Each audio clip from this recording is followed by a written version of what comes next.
आज हम जो सेशन करेंगे वो generally question answer based question होगा। आपकी लाइफ के बारे में कैसे प्रिपरेशन करें। और थैंक यू सो मच, आप लोग के काफ़ी ईमेल्स मुझे मिले हैं और उनमें काफ़ी अप्रिशिएशन भी मिला है। बहुत सारे क्वेश्चन मिले हैं, कुछ के मैंने कल रिप्लाई भी किए हैं और जिनके मैंने रिप्लाई नहीं किए हैं वो पर्पजफुली मैंने रिप्लाई नहीं किए हैं क्योंकि हम लोग उनको डिस्कस करेंगे। मुझे बहुत सारे क्वेश्चन जो मिले हैं वो जनरली आपके एग्जाम से रिलेटेड थे कि हम NET GATE IAS PCS like GRE TOEFL कैसे क्वालिफाई करें। और बहुत सारे क्वेश्चन मिले जो ओवरऑल लाइक आपकी प्रिपरेशन कैसे हो, आपका गोल कैसे सेट करें, आप कॉम्पिटिटिव एग्जाम कैसे प्रिपेयर करें और टॉपर्स की क्वालिटी क्या होती है, हाउ टू स्टडी इफेक्टिवली, हम कैसे प्लान करें कि हम ज्यादा बेटर तरीके से प्रिपेयर कर पाए। और टाइम टेबल, कुछ बच्चों ने पूछा है, कुछ स्टूडेंट से पूछा है कि टाइम टेबल कैसे बनाएं और उसको कैसे फॉलो करें। और ये कुछ मेरा फेवरेट क्वेश्चन कुछ लोगों ने पूछा है कि how to avoid distraction, Facebook WhatsApp call and all that, कि इनसे कैसे बचा जाए, कॉन्फिडेंस कैसे डेवलप करें। ये मुझे आई थिंक 7 to 8 क्वेश्चन जो इससे रिलेटेड थे कि अपने कॉन्फिडेंस को कैसे डेवलप करें और पढ़ाई के लिए बेस्ट टाइम क्या है, क्या बेस्ट तरीका है और how to plan your day. हम लोग वन बाय वन उनको इसके बारे में बातें करेंगे, लेकिन इससे पहले मैं आपको वो छोटी सी बातें एक स्टोरी शेयर करना चाहता हूं कि ये आज का सेशन क्यों इंपॉर्टेंट है। क्योंकि आप आई थिंक ऑलमोस्ट एवरीवन इस बात को जानता है कि हमें कोई भी बड़ी सफलता एक दिन में नहीं मिलती। इसके लिए हमारी छोटी बड़ी आदतें, मेहनत और लगन की जरूरत होती है। मैं आपको दो स्टोरी शेयर करना चाहूंगा। एक, जब मैं 2013-14 में जब मैं यूनिवर्सिटी ऑफ मेरीलैंड बोल्टीमोर में था तो मैं वहां मुझे चांस मिला माइकल फ्लिप से मिलने का। आई थिंक आप सब लोग माइकल फ्लिप को जरूर जानते होंगे, जिसने 30+ गोल्ड लिए हैं, 28 गोल्ड मेडल हैं, उनमें से Guinness book of world record में उनका नाम है। और वो एक ओलंपिक में 8 गोल्ड जीतने वाले अकेले पर्सन हैं आज तक की हिस्ट्री में, जो उन्होंने 2008 बीजिंग चाइना में जीते थे। और हमारी जो मैं यूनिवर्सिटी में काम करता था, यूनिवर्सिटी ऑफ मेरीलैंड में बोल्टीमोर में, तो वो था IMET, institute of marine and environmental technology.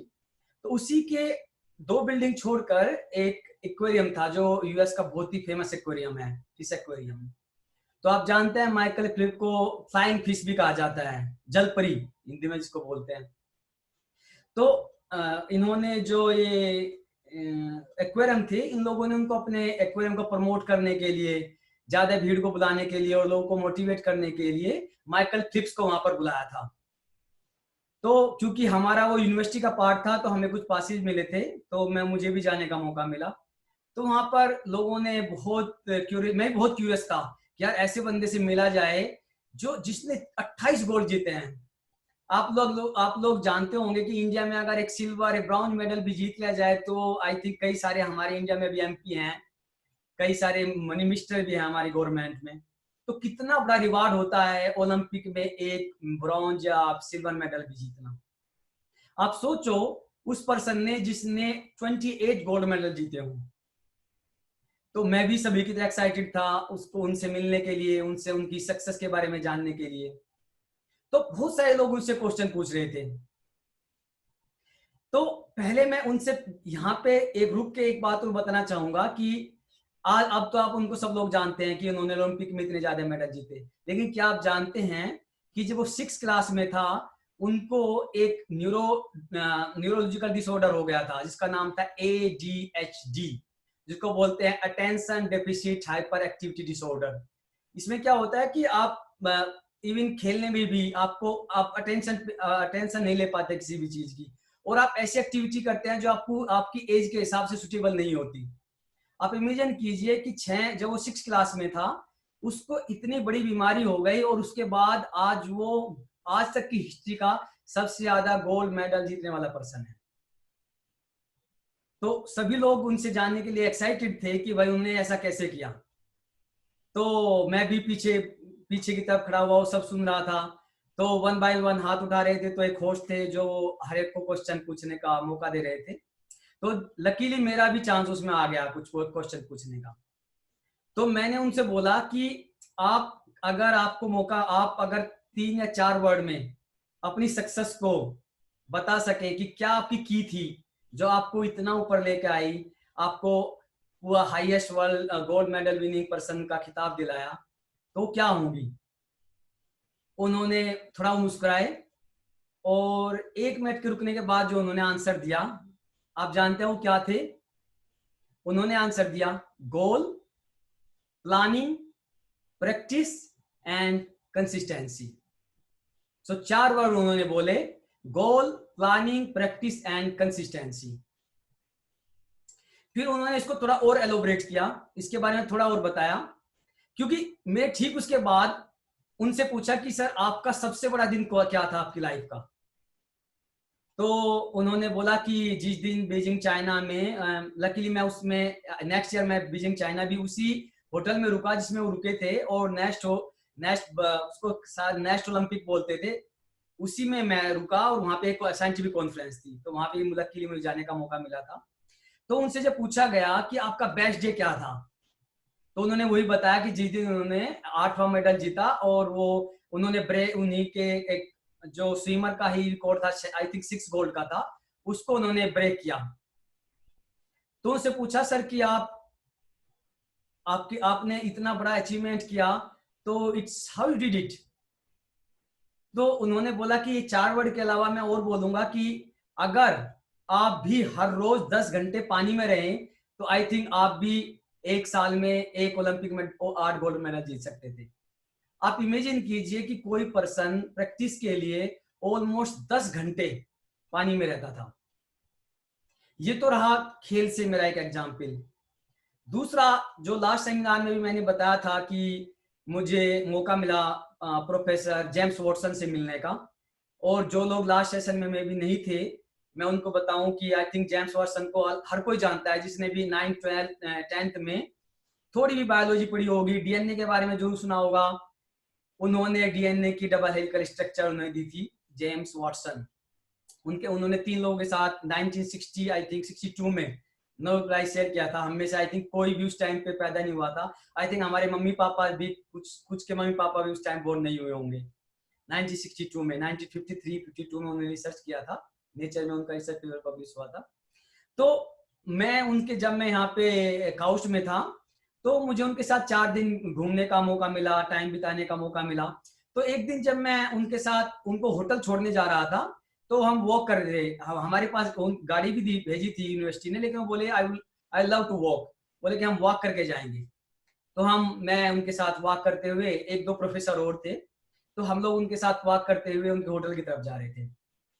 तो ऐसे लाइट मूड में थे, तो मैंने उनसे सिमिलर क्वेश्चन पूछा है कि आप अपने जो नोबेल प्राइज मिला या आपको जो सक्सेस मिली, क्योंकि आप अगर उनको विकिपीडिया में उनके बारे में पढ़ें तो आप सरप्राइज होंगे कि वो क्या थे, वो क्या हैं। इनफैक्ट वो अभी भी हैं, 92 ईयर्स की एज में वो अभी भी लाइव हैं और बहुत हेल्दी और बहुत एक्टिव हैं।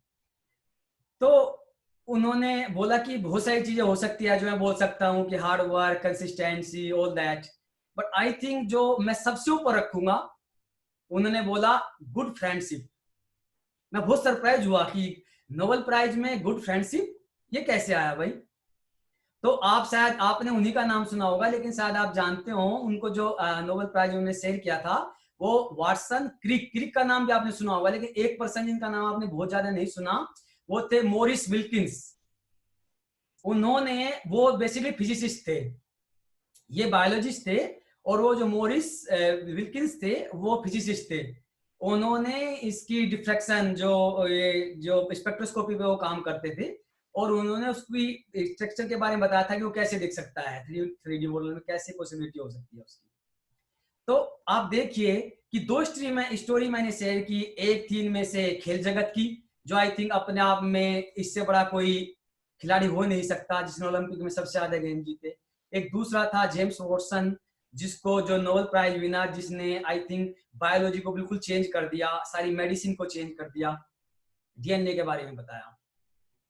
तो इसलिए मैं आपको ये बताना चाह रहा था कि ये जो क्वेश्चन मैंने अभी पुट अप किए, ये टेक्निकल सेशन से ज्यादा इंपॉर्टेंट है कि हम अपनी लाइफ के बारे में, हम प्लानिंग के बारे में, हम गोल के बारे में, हम इनके बारे में सोचें, इनको प्लानिंग करें। तो इनमें से मैं जो सबसे पहला क्वेश्चन लेना चाहूंगा, जो सबसे पहला क्वेश्चन मेरे पास आया और जो आई थिंक रिलीवेंट है इसको लेकर, वो है how to set the goals. Michael Phelps ने भी यही सबसे पहला वर्ड गोल ही बोला था। जो लोग क्रिकेट खेलते हैं वो भी आई फील जानते होंगे कि या क्रिकेट देखते भी हैं, वो भी जब सबसे पहले मैच की शुरुआत होती है तो उसमें जो पिच रिपोर्ट आती है उसमें ये बोलते हैं कि भाई पिच के हिसाब से कितना टारगेट, कितना गोल अच्छा रहेगा, 400 का, 300 का, 350 का, या फिर पिच बहुत हार्ड है 250 का काफी रहेगा। सो गोल कितना इंपॉर्टेंट है। आपके अड़ोस पड़ोस में जो आप घर देखते होंगे, आप देखो कि जो घर नक्शे से बना हुआ होगा और जो घर रैंडमली बनाया होगा, आप उसका डिफरेंस देख सकते हैं। जो घर बहुत अच्छा बना होगा आप उसको देखते ही बोलेंगे ओ ये डेफिनेटली नक्शे से बनाया, भाई किससे बनवाया नक्शा। तो जो ये सारी बातें मैं आपके साथ यहाँ पे शेयर करना चाह रहा हूँ, ये जनरली मेरे एक्सपीरियंस के बेस पर है। क्योंकि जैसे मैंने लास्ट टाइम भी आपको शेयर किया, और जो लोग नए हैं उनको मैं फिर बताना चाहता हूँ कि मैंने अपनी एजुकेशन जो की, वो पहले मैं टोड़िया गांव है डिस्ट्रिक्ट बागपत में, वहां से मैंने अपनी प्राइमरी एजुकेशन की। फिर प्राइमरी एजुकेशन मैंने सरकारी स्कूल से की, थ्रू आउट सरकारी स्कूल ही रहा। उसके बाद एक पास का गांव था इंटर कॉलेज स्वरूपपुर खेड़की, वहां से मैंने 6th और 12th किया। फिर जनता वैदिक कॉलेज से मैंने BSc MSc किया। फिर मैंने नेट क्वालिफाई किया, JRF क्वालिफाई किया। उसके बाद मैं IIT दिल्ली गया और वहां से फिर मैंने एक ASM फेलोशिप होती है, उसको लेके मैं अमेरिका गया। अमेरिका से Japan, Italy, Romania, China, Germany, और अब मैं सऊदी अरेबिया में काम कर रहा हूँ। तो जो मैं आपको बातें बताने जा रहा हूँ, या जो मैंने बातें लास्ट टाइम में बताई थी, वो जनरली मेरे पर्सनल एक्सपीरियंस से है। कुछ लोगों ने क्वेश्चन भी पूछा है कि आप अपनी जर्नी के बारे में बताइए, आप कहाँ से कैसे पूछे। आई थिंक वो कुछ मैं इनको आई थिंक कनेक्ट करके ही बोलूंगा कि कैसे क्या क्या प्रॉब्लम्स आई और कैसे मैंने उनको ओवरकम किया और कैसे वो आपके लिए रिलीवेंट है। तो जो मैंने चीजें बोल रहा हूँ कि इंडिया में बड़े अच्छे अच्छे इंस्टीट्यूट रहे, US में बड़े अच्छे अच्छे इंस्टीट्यूट रहे, तो अगर आप इसको दूसरे तरीके से देखें तो हम दुनिया को 3 वर्ग में बांट सकते हैं। पहला, एक एशियन कंट्रीज होती है जिसमें हम लोग रहते हैं, इंडिया, ये चाइना या बाकी और कंट्रीज है। और दूसरा हम बोलते हैं वेस्टर्न वर्ल्ड, जिसको कुछ लोग ड्रीम वर्ल्ड भी बोलते हैं, जिसमें अमेरिका है, यूरोप है। और तीसरा एक और वर्ल्ड है जिसको गल्फ कंट्रीज बोलते हैं, जिसमें ये सऊदी अरेबिया, UAE, दुबई। तो लकीली मुझे पिछले 15 सालों से, मैं इंडिया में बोर्न एंड ब्रॉट अप हुआ, उसके बाद मैं पिछले 10 सालों से इन सब देशों में, US, यूरोप और गल्फ कंट्रीज में काम कर रहा हूँ। तो मुझे बहुत सारे सक्सेसफुल लोगों से मिलने का मौका मिला, जैसे मैंने अभी कुछ एग्जाम्पल दिए, उनसे बातें करने का मौका मिला। तो इनसे मैंने बहुत कुछ सीखा। और ये नहीं है कि भाई मैं शुरू में मैं परफेक्ट था, अभी परफेक्ट नहीं हूँ, लेकिन मैं धीरे धीरे अपने आप को डेवलप कर रहा हूँ और लोगों से सीखने की कोशिश कर रहा हूँ। और वही चीजें मैं कोशिश करूंगा कि आपको कन्वे करूं, कि आपको वो चीजें बता सकूं जो मुझे लगा कि वो आई थिंक सक्सेस के लिए बहुत जरूरी है। तो आप में से ज्यादातर लोग सोचते होंगे कि भाई हम लोग क्या हासिल करना चाहते हैं, और आप सब लोगों को ये चीज पूछनी चाहिए अपने आप से कि आने वाले 5 सालों में या आने वाले 10 सालों में हम अपने आप को कहां देखना चाहते हैं, आपके गोल्स क्या हैं। इसलिए मैंने पहला क्वेश्चन लिया है गोल्स, कि अपने गोल्स को कैसे सेट करें। तो जैसे मैंने बताया कि गोल्स कितना इंपॉर्टेंट है, सबसे पहले तो अब ये सोचो कि गोल को अगर हम सेट करें उसके फायदे क्या होंगे, क्या क्या रीजन है, क्यों मैं गोल की इतनी ज्यादा बात कर रहा हूं, कि गोल हमारी लाइफ में सेट करना इतना इंपॉर्टेंट क्यों है। आप देखते होंगे कि पानी जो है हमेशा नीचे की तरफ बहता है और मजबूत पेड़ हमेशा ऊपर की तरफ बढ़ते हैं। इंसान भी, हम लोग, सब लोग ऊपर उठना चाहते हैं, हम हर कोई हमारे में से सक्सेस लेना चाहता है। पर सोचिए कि नदी में अगर कोई पेड़ की टहनी टूट के गिर जाए तो वो कहाँ जाएगी, जहां पर पानी उसको बहता ले जाएगा, पानी ऑल द वे नीचे की तरफ जाएगा, मतलब नीचे की तरफ, और अंत में वो कहां पहुंचती है, जहां पे नदी उसको ले जाती है। और पता नहीं उसको कभी किनारा मिलेगा भी नहीं मिलेगा, और अगर मिलेगा तो पता नहीं कि कैसा किनारा मिलेगा। और दोस्तों हमारी जिंदगी भी एक नदी की तरह है। अगर आपको नहीं पता है कि आपको कहाँ जाना है, आपकी मंजिल क्या है, आपका लक्ष्य क्या है, तो ये जिंदगी आपको अपने साथ ऐसे सफर पर बहा ले जाएगी जहां ये नहीं पता चलेगा कि आप कहाँ पहुंचने वाले हैं, कहाँ पहुंचोगे भी या नहीं, और अगर पहुंच भी गए तो किस हालात में पहुंचोगे। इसलिए जिंदगी में एक सेट टारगेट का होना बहुत जरूरी है।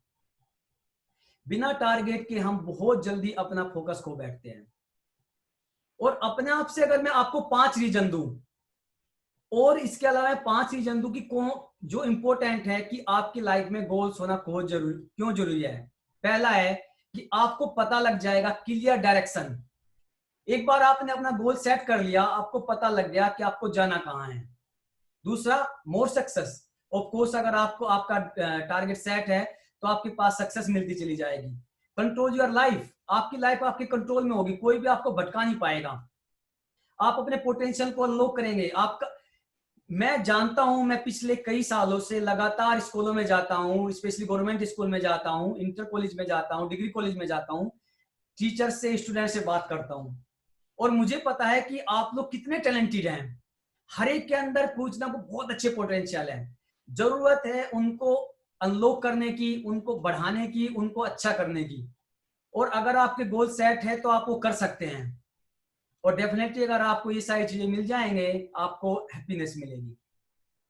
मैं जब 11th-12th में था या 9th में था, मेरा मानना ये है कि जब आप 9th-10th में होते हैं, अर्ली क्लासेज में होते हैं, तभी आपको अपना गोल सेट कर लेना चाहिए। लेकिन जैसे हम में से ज्यादातर लोग नहीं कर पाते, मैं भी नहीं कर पाया था। तो जैसे मैं 9th-10th में था, मैं ऑलवेज टीचर बनना चाहता था। फिर जब मैं 10th में आया, मुझे टीचर ने कहा नहीं तुम्हारी बायोलॉजी केमिस्ट्री अच्छी है, तुम्हें बायोलॉजी के लिए जाना चाहिए, तुम्हें डॉक्टर के लिए जाना चाहिए। फिर जब मैंने तैयारी नहीं कर पाया ठीक से, सीपीएम की वगैरह की प्रिपरेशन करनी चाहिए थी जो अभी नीट है।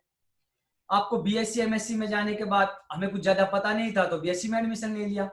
बीएससी के बाद सोचा चलिए भाई टीचर बनेंगे।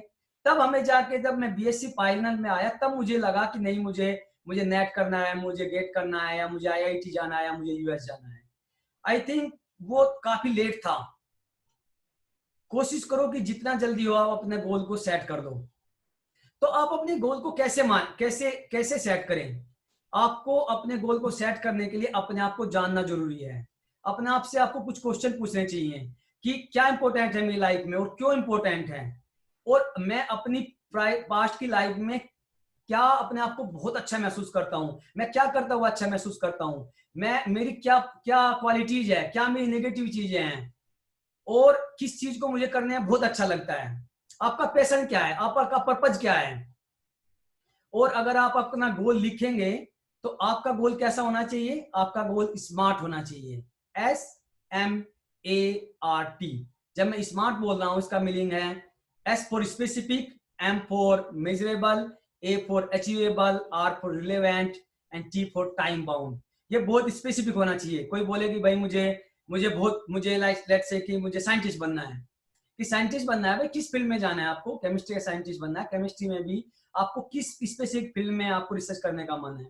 आपको डॉक्टर बनना है, किस फील्ड में आपको डॉक्टरी करनी है, या आपको गवर्नमेंट जॉब में जाना है, किस तरह की जॉब में जाना चाहते हैं। कुछ लोग बोलते हैं मुझे आईएएस जाना है, तो आपको यूपीएससी करनी है, उसमें आईएएस करना है, पीसीएस करना है, आपको किस तरह की चीजें जाना है, तो वो बहुत स्पेसिफिक होना चाहिए। और मैं इसको 8 साल में कर लूंगा, 10 साल में कर लूंगा, 1 साल में कर लूंगा, 2 साल में कर लूंगा, और वो अचीवेबल होना चाहिए। जो आपकी कैपेबिलिटीज है, ऑलवेज आपको डेफिनेटली बड़े सपने देखना चाहिए, लेकिन साथ में ये भी कोशिश करना चाहिए कि वो अचीवेबल होने चाहिए, और वो ऑफ कोर्स आपके एजुकेशन से रिलेवेंट होना चाहिए, और वो उसका टाइम के साथ में होना चाहिए। तो ये रहे गोल की बात। दूसरा कि कुछ लोग बोलते हैं कि भाई क्या अगर हमारे पास गोल, नव आपका गोल सेट हो गया और मैं हार्ड वर्क करने के लिए तैयार हूं, तो क्या आपका गोल सेट होने के बाद और आप हार्ड वर्क करने के लिए तैयार हैं, क्या वो काफी है? I feel no. क्योंकि दोस्तों अगर आप देखो कि मेहनत और सही दिशा, राइट डायरेक्शन, जिसके बारे में अब अभी हम 1 बाय 1 बातें करेंगे, राइट डायरेक्शन बहुत ज्यादा इंपॉर्टेंट है। मेहनत और सही दिशा एक पक्षी के 2 पंखों के समान है। अगर इनमें से एक में भी दिक्कत आ गई तो पंछी उड़ नहीं पाएगा, करेक्ट। और अगर हम एक काम को 100% भरोसा और पूरी मेहनत के साथ जुट जाएं तो कोई ताकत नहीं है कि हम कामयाब ना हो। एक और आपको बहुत सारी प्रॉब्लम आएगी लाइफ में, बहुत सारे ऑब्स्टेकल आएंगे, आपको लोग भी रोकेंगे, आपकी लाइफ में बहुत सारी नेगेटिव चीजें आएंगी। लेकिन अगर आपकी निगाहों में मंजिल है, अगर आपके सपने क्लियर हैं, तो आप डेफिनेटली अचीव करोगे। मुझे एक बड़ी अच्छी 2 लाइनें याद आ रही है कि निगाहों में मंजिल थी, निगाहों में मंजिल थी, गिरे और गिरकर संभलते रहे। निगाहों में मंजिल थी, गिरे और गिरकर संभलते रहे। हवाओं ने तो बहुत कोशिश की, हवाओं ने तो बहुत कोशिश की, मगर चिराग आंधियों में भी जलते रहे। तो अगर आपके अंदर आग है, आपके अंदर वो ऑयल है जो चिराग को जलाए रखे, आप डेफिनेटली इसको अचीव करेंगे। और मैं स्वामी विवेकानंद का बहुत बड़ा फैन हूं। उन्होंने एक बड़ी अच्छी चीज शायद आप लोगों ने भी सुनी होगी। वो बोलते हैं कि अगर आपका गोल सेट हो तो आप उसके बाद आपको कोई चीज नहीं रोक सकती। वो बोलते हैं ना, उठो जागो और तब तक ना करो जब तक आपका लक्ष्य हासिल ना हो जाए। और जब आपका गोल सेट है तो और आपके हर एक विचार में आपका वो गोल, वो ड्रीम होना चाहिए। उन्होंने बड़ी अच्छी चीजें बोला है कि एक विचार लो और उसी विचार को अपनी जिंदगी बना लो। सोते टाइम, उठते टाइम, हर टाइम उसके बारे में सोचो। आपका मन, आपकी मांसपेशियां, आपका शरीर का हर अंग उसी विचार से भरपूर हो और सभी दूसरे विचार छोड़ दो। हम इस पे भी बात करेंगे कि क्या नेगेटिव चीजें आपकी लाइफ में रोकती हैं और कैसे उनसे बचें। यही एक सफलता का तरीका है। एक दूसरा क्वेश्चन जो मैं इससे रिलेटेड, गोल से रिलेटेड लेना चाह रहा हूं कि मुझे 4 क्वेश्चन इस तरह के मिले कि फैमिली, टाइम, हमारी लाइफ को, हमारे सपने बड़े हैं। कुछ लोगों ने बोला हम आईएएस करना चाहते हैं, कुछ लोगों ने हम प्रोफेसर बनना चाहते हैं, हम डॉक्टर बनना चाहते हैं, हम साइंटिस्ट बनना चाहते हैं। और उनमें से 3 क्वेश्चन थे कि वो आईएएस या यूपीएससी का एग्जाम करना चाहते हैं। हमारी फैमिली, उनमें से बेसिकली 3 गर्ल्स थी और एक बॉय, और उनकी जो फाइनेंशियल कंडीशन, फैमिली और टाइमिंग उनको अलाउ नहीं कर रही है करने के लिए। It's okay. लेकिन आप अपने, सबसे पहले अगर ये चीज है कि आपकी फैमिली अंडरस्टैंड नहीं कर रही है, डेफिनेटली उनको समझने की कोशिश करो, उनसे बात करो कि ऐसी कौन सा रीजन है कि वो आपको मिस टाइम नहीं दे पा रहे हैं। या जैसे हमारे यहाँ बहनों के साथ स्पेशली ऐसा होता है कि जनरली कोशिश करते हैं कि भाई वो जल्दी से अपना लाइक बीएड टाइप कर ले या कोई छोटा कोई एजुकेशन करे और फैमिली उसको शादी कर ले। तो आपको कोशिश करनी है कि अपने माँ बाप में अपना कॉन्फिडेंस डेवलप करें और गिव अप नहीं करना है। अगर आपको पैसे की कमी है, फाइनेंशियल प्रॉब्लम है, बाकी और प्रॉब्लम्स है, फैमिली की चीजें हैं, तो आप गिव अप नहीं करना है, अपने सपने को मरने नहीं देना है। मैं आपको बहुत एक लिविंग एग्जाम्पल बताता हूँ। एक लड़की मुजफ्फरनगर की, उसको जब वो 12th में थी बहुत इंटेलिजेंट थी। वो ऑलवेज चाहती थी कि मैं, जब वो 12th में थी, ये बात है आई थिंक 2000 टाइम की, जब यूपी बोर्ड काफी टफ हुआ करता था, उसमें फर्स्ट डिवीजन की बहुत बड़ी बात होती है।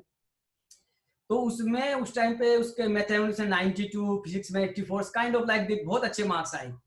तो टीचर्स ने भी उसको जब वो 12th में थी समझाया कि भाई आपको तो डेफिनेटली आईआईटी वगैरह में जाना चाहिए, यू आर ब्रिलियंट स्टूडेंट। तो उसने अपनी फैमिली से बात की, अपनी फैमिली को कोशिश किया कि भाई मैं दिल्ली जाना चाहती हूँ, या फिर मैं रुड़की जाना चाहती हूँ, मैं कोचिंग करना चाहती हूँ, मैं आईआईटी के लिए जाना चाहती हूँ।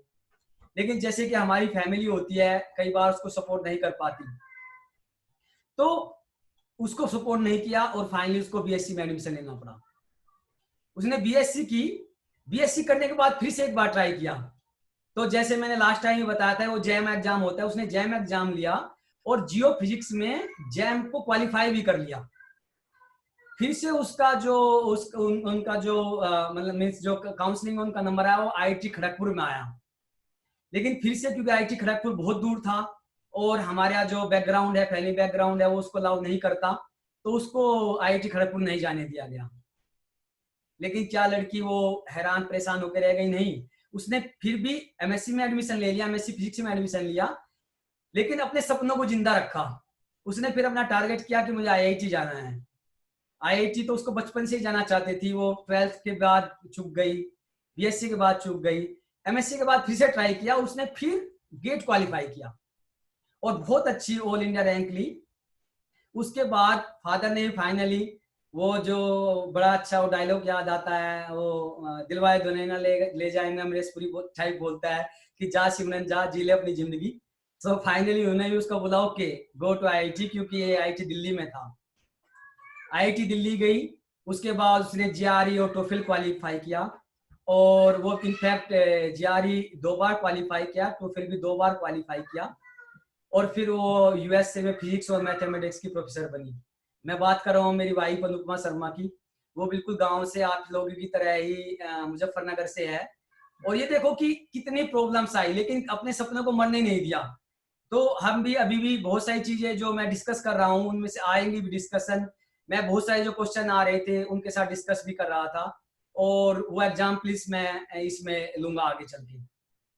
तो इसलिए जो भी प्रॉब्लम्स आपको आ रही है अपने सपनों को मरने मत दो, उसमें जाते जाओ, आपको डेफिनेटली एक दिन सक्सेस मिलेगी। तो जो नेक्स्ट क्वेश्चन मैं आपको लेना चाहूंगा वो है हाउ टू स्टडी इफेक्टिवली। आपका आपका गोल सेट है, आप हार्ड वर्क करने के लिए तैयार हैं, लेकिन ऐसा साइंटिफिक वे में कौन सा पढ़ने का बेस्ट तरीका हो जो आपको आज मुझे सुबह भी कई सारे ईमेल मिले जिन्होंने बोला कि हम इस प्रोग्राम के लिए, कोई बोला था मैं नेट के लिए, कोई गेट के लिए, कोई नीट के लिए, कोई यूपीएस के लिए मैं तैयार करना चाहता हूं, तो क्या तरीका बेस्ट है। तो अगेन ये मैं फिर बोल रहा हूं कि हमारी जो अपनी पर्सनल, जो मैंने नेट के लिए क्वालिफाई किया, फिर यूएसए के लिए गए, तो जो टाइम टू टाइम हमने आईआईटी के लिए प्रिपेयर किया, तो किस तरह से हमने प्रिपेयर किया और मेरे हिसाब से क्या बेस्ट स्ट्रेटेजी है, तो वो मैं आपके लिए फिर शेयर करना चाहता हूं कि हाउ टू स्टडी इफेक्टिवली, पढ़ने का बेस्ट तरीका क्या हो सकता है। तो उनमें से सबसे पहला है कि आपको जब गोल सेट हो गया तो आपको फोकस्ड रहना है। आपको 10 चीजों के बारे में नहीं सोचना है कि मुझे ये करना है, मुझे वो करना है, मुझे वो करना। एक चीज आपको डिसाइड करनी है कि मुझे इस एग्जाम के लिए प्रिपेयर करना है। आप एक बार फोकस हो गए, आप आगे चले। उसके बाद सबसे इंपॉर्टेंट जो आज के टाइम में है, स्टे अवे फ्रॉम डिस्ट्रैक्शन। आपको जो इफेक्टिवली पढ़ाई में सबसे बड़ी टाइम आज के टाइम में बाद है आपका मोबाइल फोन। आपको कोशिश करना है एक क्लोज रूम में, बंद कमरे में आपको पढ़ाई करनी है। कोशिश करो मोबाइल को नेक्स्ट रूम में आप उसको साइलेंट मोड में रखो, और क्योंकि हमारा जो माइंड होता है वो एंटरटेनमेंट ढूंढता है, उसको जो अच्छी चीज अच्छी लगती है, चाहे वो टीवी हो, मोबाइल हो, वीडियो जो, उसको देखना चाहता है। तो आपको अपने माइंड को ट्रेन करना है, इन चीजों को दूर रखना है, और कोशिश करना है कि पढ़ाई के लिए अच्छे दोस्त बनाओ, ग्रुप में स्टडी करने की कोशिश करो। जैसे कि आपने एक बड़ा फेमस कोट्स है कि अगर आपके पास 1 रुपया है और आपके पास दूसरे फ्रेंड के पास भी 1 रुपया है, आपके फ्रेंड ने आपको 1 रुपया दिया और आपने अपने फ्रेंड को 1 रुपया दिया, स्टिल आपके पास, दोनों के पास एक ही रुपया है। लेकिन अगर आपके पास एक अच्छा टॉपिक प्रिपेयर है, आपके अच्छे फ्रेंड के पास दूसरा अच्छा टॉपिक प्रिपेयर है, आपने एक दूसरे को पढ़ाया, तो मैं इसके बारे में बताऊंगा कि पढ़ाना कैसे सबसे अच्छा तरीका है। अगर आपने एक दूसरे को अपना टॉपिक उसको पढ़ाया, उसने आपको टॉपिक पढ़ाया, तो आप देखेंगे कि दोनों के पास 2 टॉपिक प्रिपेयर हो गए। और अगर आप साइंटिफिकली वे में देखो कि कौन से 3 साइंटिफिक बेस्ट तरीके रहते हैं जो पढ़ाई के लिए अच्छे होते हैं, उनमें से सबसे पहला बताया गया कि आपको पढ़ाना चाहिए। अगर आप किसी को पढ़ाएंगे, आप सोचिए कि आप जब आप पढ़ाई कर रहे हैं, आप सोचिए कि मुझे किसी को पढ़ाना है, और मैं आपसे रिक्वेस्ट भी करूंगा कि हर एक, जो चाहे वो जूनियर हो चाहे आपका फ्रेंड हो, कोशिश करो कि अपने नॉलेज को शेयर करो। इसमें ये सबसे बढ़िया चीज होती है कि इसमें दोनों ही गेन करेंगे, जो पढ़ने वाला है वो भी गेन करेगा, और बिलीव मी जो पढ़ाने वाला है वो उससे ज्यादा गेन करेगा। पढ़ाई से मुझे एक बात और याद आई कि जब मैंने आपको बताया कि जब मैंने 5वीं क्लास पढ़ाई की, तो मैंने गवर्नमेंट सरकारी स्कूल से पढ़ाई पास की थी अपने गांव के ही। तो उस टाइम पे प्राइमरी स्कूल में इंग्लिश नहीं हुआ करती थी, तो मुझे 5वीं क्लास तक एबीसीडी भी नहीं आती थी। तो एबीसीडी मैंने 6 क्लास में जाके सीखी। तो जब मैं 6 क्लास में गया तो वहां पे कुछ जो प्राइवेट स्कूल के बच्चे थे, मेरी तरह प्राइमरी स्कूल के ही बच्चे थे, तो जो प्राइमरी स्कूल के बच्चे थे वो बहुत पिटते थे, क्योंकि हमको जो है एबीसीडी तो आती नहीं थी, वो उसके बाद हम सेंटेंस कैसे बना पाएंगे, तो हम कैचअप नहीं कर पा रहे थे। तो हमारे पड़ोस में हमारी बहन थी, उनको पढ़ाने का बड़ा शौक था। उसने क्या किया, फ्री ऑफ कॉस्ट हमें कुछ बच्चों को इकट्ठा किया और हमें पढ़ाना शुरू किया। तो मैं आज तक भी उनको लेके बहुत थैंकफुल हूँ कि उन्होंने ही मुझे, इनफैक्ट इंग्लिश में मेरा नाम भी उन्होंने मुझे पढ़ना सिखाया था, और मैं उनको थ्रू आउट लाइफ उनका थैंकफुल रहूंगा। वो अभी उनका बहुत सक्सेसफुल टीचर है, उनका अपना स्कूल भी है, बहुत कामयाब है। तो कोशिश कीजिए अपने पड़ोस के बच्चों को, या अपने अपने पड़ोस के बच्चों को, अपने जूनियर को, अपने अपने कुलीग्स को पढ़ाइए। तो आप देखेंगे पढ़ाते टाइम आप बहुत अच्छा सीखेंगे। दूसरा जो साइंटिफिक वे है पढ़ाई करने का कि स्टडी इफेक्टिवली कैसे करें, विजुअलाइजेशन। आपको विजुअलाइज करना है, कोई भी चीज को रट्टाफिकेशन नहीं करना, रट्टा नहीं देना है किसी चीज का। हम बहुत सारे लोग कोशिश करते हैं कि रट लेते हैं उस चीज को, लेकिन रट के आप बहुत ज्यादा दिन तक उसको याद नहीं रख पाएंगे, आप भूल जाएंगे। हमारा दिमाग, आप देखिए कंप्यूटर की हार्ड डिस्क या मोबाइल तो आप सबके पास है, मोबाइल की हार्ड डिस्क भी एक अमाउंट तक ही डेटा लेती है, उसके बाद वो फुल हो जाती है, ज्यादा डेटा नहीं ले पाएगी। तो कोशिश करो कि समझो, कभी भी रटने की कोशिश मत करो उसको। आप क्या करो, जो तीसरी टेक्निक है वो ये कि उनको आप अपनी लाइफ से, रिलीवेंसी से जोड़ दो। जैसे मैं एक एग्जांपल देता हूँ केमिस्ट्री का, क्योंकि मैंने मास्टर केमिस्ट्री से किया है, कि जो केमिस्ट्री पढ़ते हैं, कोई भी कंपाउंड या कोई भी मॉलिक्यूल तब तक बनता जाएगा, कोई भी रिएक्शन हर एक में चाहिए, चाहे वो मॉलिक्यूल हो सिंपल, चाहे वो कंपाउंड हो, या फिर वो एक केमिकल रिएक्शन हो, वो जब तक नहीं रुकेगी जब तक कि वो स्टेबल ना हो जाए। सेम चीज हमारी लाइफ में भी है, हम हर कोई स्टेबिलिटी चाहता है। जब तक हमको एक अच्छी जॉब नहीं मिलेगी, अच्छा घर नहीं मिलेगा रहने के लिए, एक अच्छी अर्निंग नहीं मिलेगा, हम स्टेबल नहीं हो जाएंगे, हम भागते रहेंगे, हम दौड़ते रहेंगे। वो सेम चीज रिएक्शन में भी लागू होती है कि हम लोगों को जब तक स्टेबिलिटी नहीं मिलेगी हम लोग रुकेंगे नहीं, रिएक्शन होती चली जाएगी, इंटरमीडिएट्स बनेंगे, लेकिन वो स्टेबल रिएक्शन वही होगी, वही कंपाउंड प्रीफर्ड कंपाउंड होगा जो स्टेबल होगा। तो लाइक इस तरह से आप हर चीज को अपने डे टू डे एक्टिविटीज से जोड़ लीजिए उनको, तो आपको जल्दी याद रहेगा। जैसे मुझे याद है, मैं 7th क्लास में था, तो हमारे हमारे यहाँ पे था कि वनों के लाभ क्या हैं। आपको 100 टिप्स बनाने की कोशिश करनी चाहिए। उसमें था कि आपको वनों के ऊपर ऐसा आता था, बहुत एग्जाम बहुत ही फेमस था ये, क्वेश्चन में आता ही, मतलब एग्जाम में आता ही आता था कि वनों के बारे में आप ऐसे लिखिए। तो मुझे याद है मैंने बनाया था, खाते पेमची काको भूकत पे बोरल मासो, मुझे आज भी याद है वो। खाते पेमची काको मीन्स खा से खाद्य पदार्थ, लाइक दैट। खाते ते से तेल, पेमची का पेय पदार्थ, लाइक आपको ऐसे शॉर्टकट्स बना लेने चाहिए, तो आपको याद रखने की जरूरत ही नहीं है। आप सिंपली खाते पेमची काको भूकत पे बोरल मासो, तो आपको सिंपली आपको छोटे छोटे टिप्स याद कर देने हैं, और वो डेफिनेटली काम करते हैं। तो आपको दूसरी चीज ये एक बताना चाह रहा हूं मैं, जो मैंने 3 साइंटिफिक तरीके बताए, फिर से मैं रिपीट करता हूं। देखो ये क्लासरूम नहीं है, हम सिंपली एक भाई बहन की तरह, एक मतलब उसकी फैमिली मेंबर की तरह हम बातें करें यहाँ पे, बहुत रिलैक्स रहो, और हम लोग उन चीजों को डिस्कस कर रहे हैं फिर से, जो आपको डेफिनेटली आपको हेल्प करेंगी। मे बी हर चीज आपसे रिलेवेंट नहीं होगी। तो जैसे मैंने 3 चीजें आपको ये बताई कि पहला ये कि आप कोशिश कीजिए कि पढ़ाइए किसी चीज को, ग्रुप में पढ़ाई कीजिए, अपने फ्रेंड के साथ शेयर कीजिए, जूनियर सीनियर के साथ शेयर कीजिए। दूसरा, विजुअलाइज कीजिए, और तीसरा, उन चीजों को अपने डे टू डे एक्टिविटी से जोड़ लीजिए। और लास्ट टाइम में मुझे कुछ स्टूडेंट्स ने क्वेश्चन पूछा था कि how to stay focus all the time. आप किसी भी टाइम पे फोकस नहीं रह सकते, हर टाइम फोकस नहीं रह सकते। आपको क्या करना है कि आपके सेशन के बीच बीच में आपको गैप लेना है।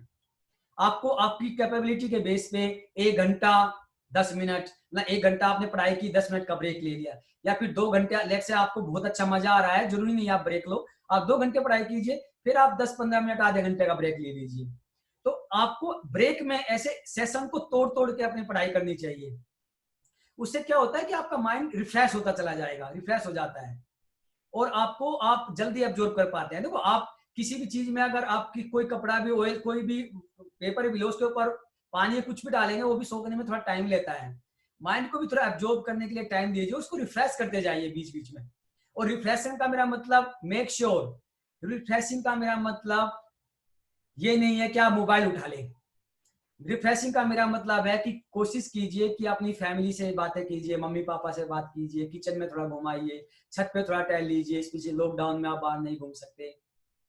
आपका कोई अच्छा फ्रेंड है, उससे डिस्कस कर लीजिए, भाई मैंने ये पढ़ा, इसमें ये बड़ा इंटरेस्टिंग था, तो लाइक दैट। तो आपको थोड़ा रिफ्रेश फील हो जाएंगे। कुछ जूस पी लीजिए, एक थोड़ा बीच बीच में पानी पीते रहिए, अपने आप को हाइड्रेट रखिए, और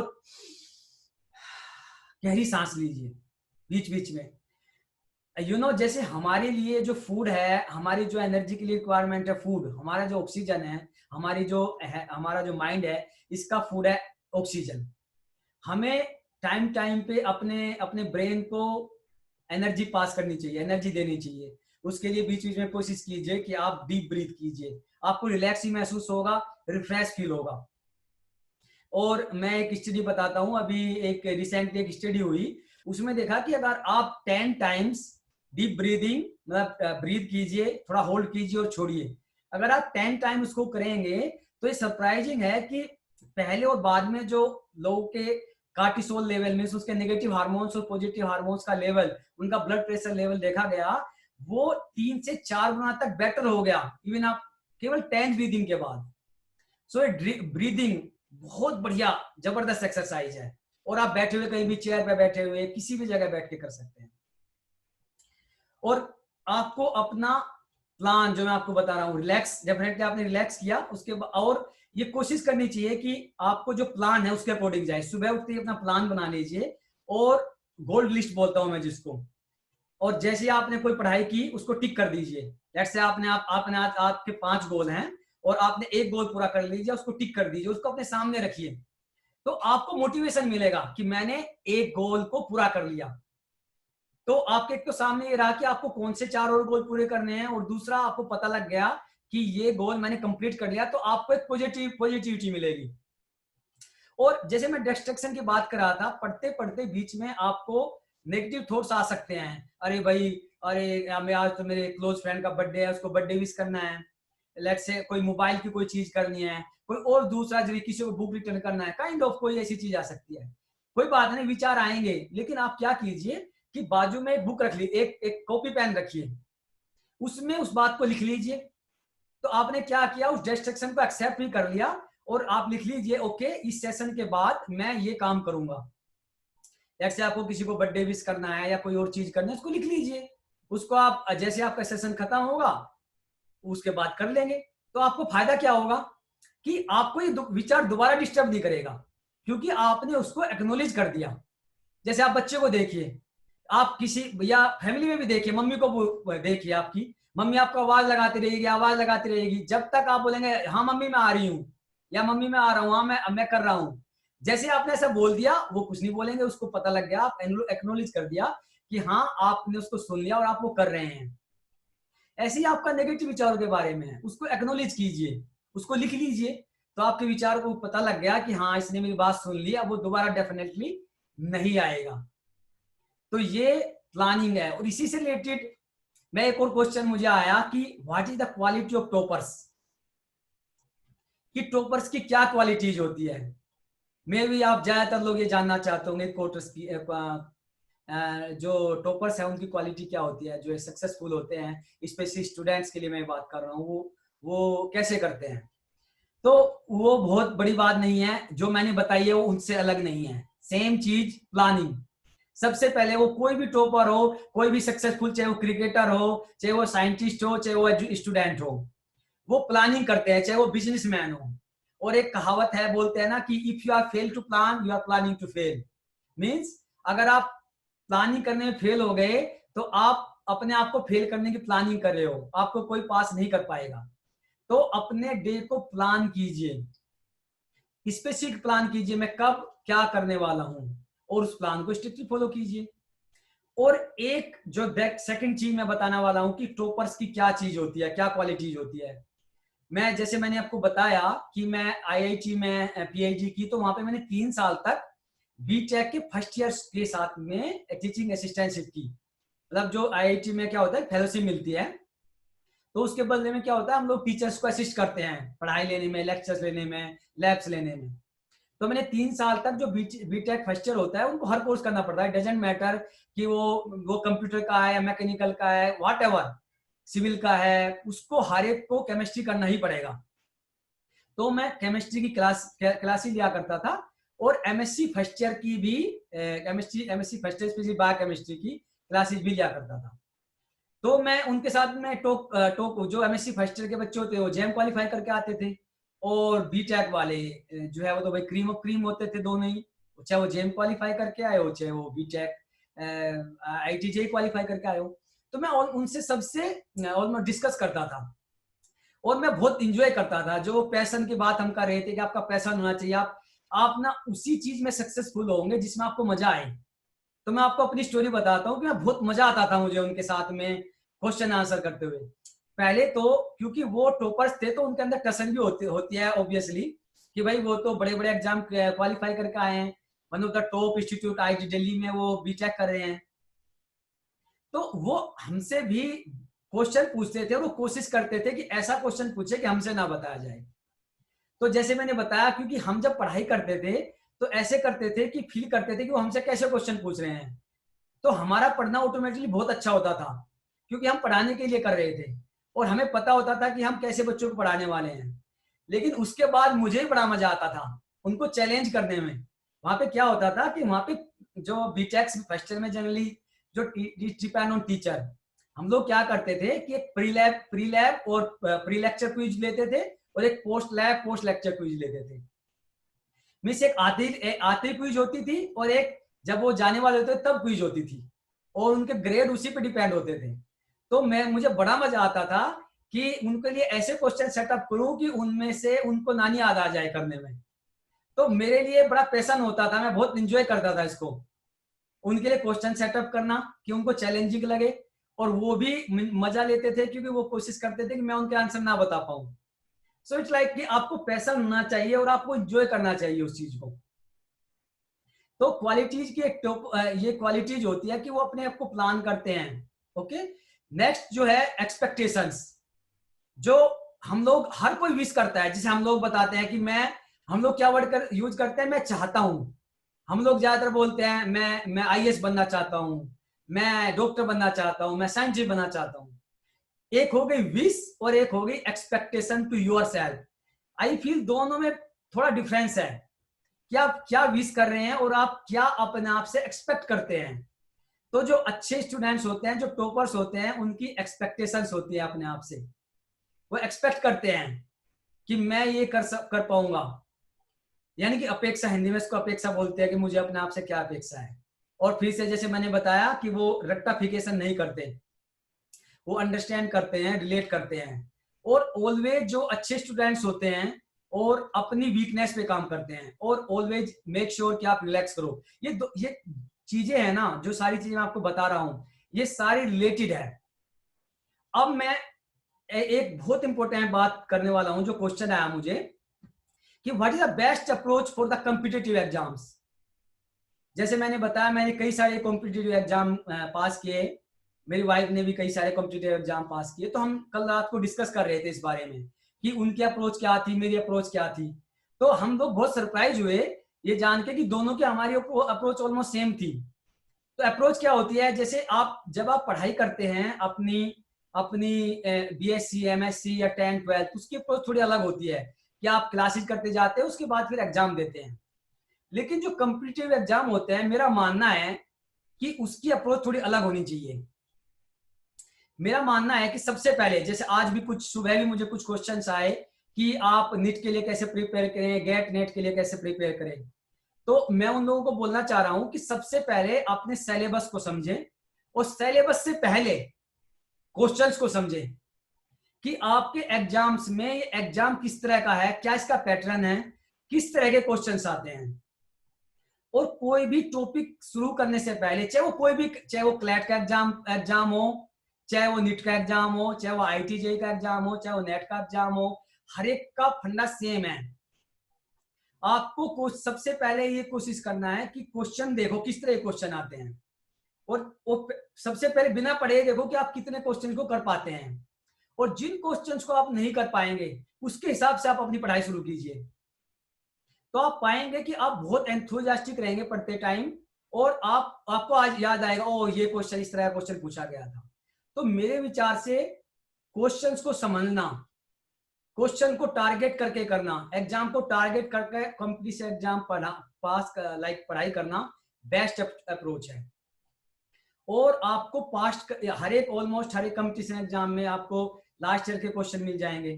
तो कोशिश कीजिए कि लास्ट ईयर के क्वेश्चन ही लीजिए उनको, और हर एक टॉपिक के बाद, जैसे आपने कोई टॉपिक तैयार किया, पहले क्वेश्चन देखना है, और टॉपिक करने के बाद उससे रिलेटेड जितने भी क्वेश्चन हो सकते हैं सारे क्वेश्चन अटेम्प्ट कीजिए। तो आप डेफिनेटली आप पाएंगे कि उस टॉपिक को आप मास्टरी हासिल कर लेंगे। और एक की जो मैं आपको देने वाला हूं वो है 3 आवर्स। कंपिटिटिव एग्जाम को पास करने की एक की है जिसको मैं बोलता हूं 3R। मीन्स रिव्यू, मीन्स पढ़ाई करो, सेकंड रिवाइज एंड रिपीट। क्योंकि हम लोग भूल जाते हैं चीजों को, जो आपने 10 दिन पहले पढ़ा आप उसको फिर से कोशिश कीजिए कि क्विकली आप एक बार उसको रिव्यू कर लीजिए, रिवाइज कर लीजिए और रिपीट कर लीजिए। तो आप उसको कोशिश कीजिएंगे, पाएंगे कि आप उसको भूल नहीं रहे हैं और आगे के टॉपिक करते चले जाएंगे। नेक्स्ट जो क्वेश्चन है वो है how to make and follow the timetable. तो ये अगेन फिर से यही रिलेवेंट है कि आपने गोल सेट कर लिया, आपको ऑल द टाइम कैसे कोशिश करनी है कि आप अच्छा पढ़ाई करें। तो हम आई थिंक हम में से हर किसी ने डिफरेंट टाइम पे डेफिनेटली टाइम टेबल जरूर बनाया होगा, आप सबने बनाया होगा टाइम टेबल। लेकिन क्या होता है कि हम टाइम टेबल को फॉलो नहीं कर पाते। आप ही अपने आप से पूछो कि आपने कितनी बार टाइम टेबल बनाया है और कितनी बार आपने उसको फॉलो किया है। तो आपने ज्यादातर ने टाइम टेबल बनाया, उसको 2-3 दिन वो टाइम टेबल चला, लेकिन आपने उसको 2-3 दिन बाद बराबर में रख दिया और फिर पुराने रूटीन पे आ गई।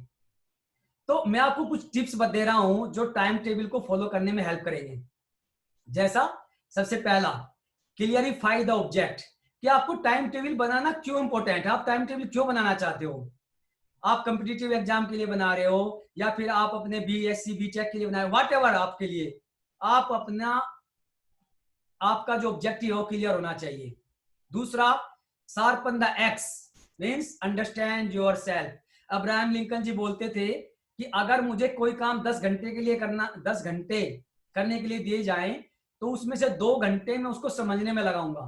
मीन्स अपनी कुल्हाड़ी को, अगर आपको पेड़ काटना है तो ऐसा नहीं कि उसको अपनी कुल्हाड़ी उठाई और पेड़ को काटना शुरू कर दिया, उसकी बजाय आप पहले अपनी कुल्हाड़ी को तेज कीजिए। आप पाएंगे कि आप जो काम आप 2 घंटे में कर सकते थे उसको आप 1 घंटे में कर लेंगे, क्योंकि आपकी कुल्हाड़ी तेज हो गई है।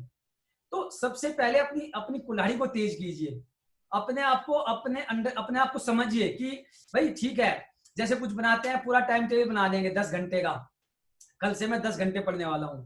आज तो मैं 2 घंटे भी नहीं पढ़ पा रहा था, कल से मैं 10 घंटे कैसे पढ़ लूंगा भाई। पहले अपने आप को समझो कि मैं 2 घंटे पढ़ पा रहा हूँ, लेट से कल से मैं 2.5 घंटे पढ़ूंगा, परसों से मैं 3 घंटे पढ़ूंगा, उसके बाद मैं 3.5 घंटे।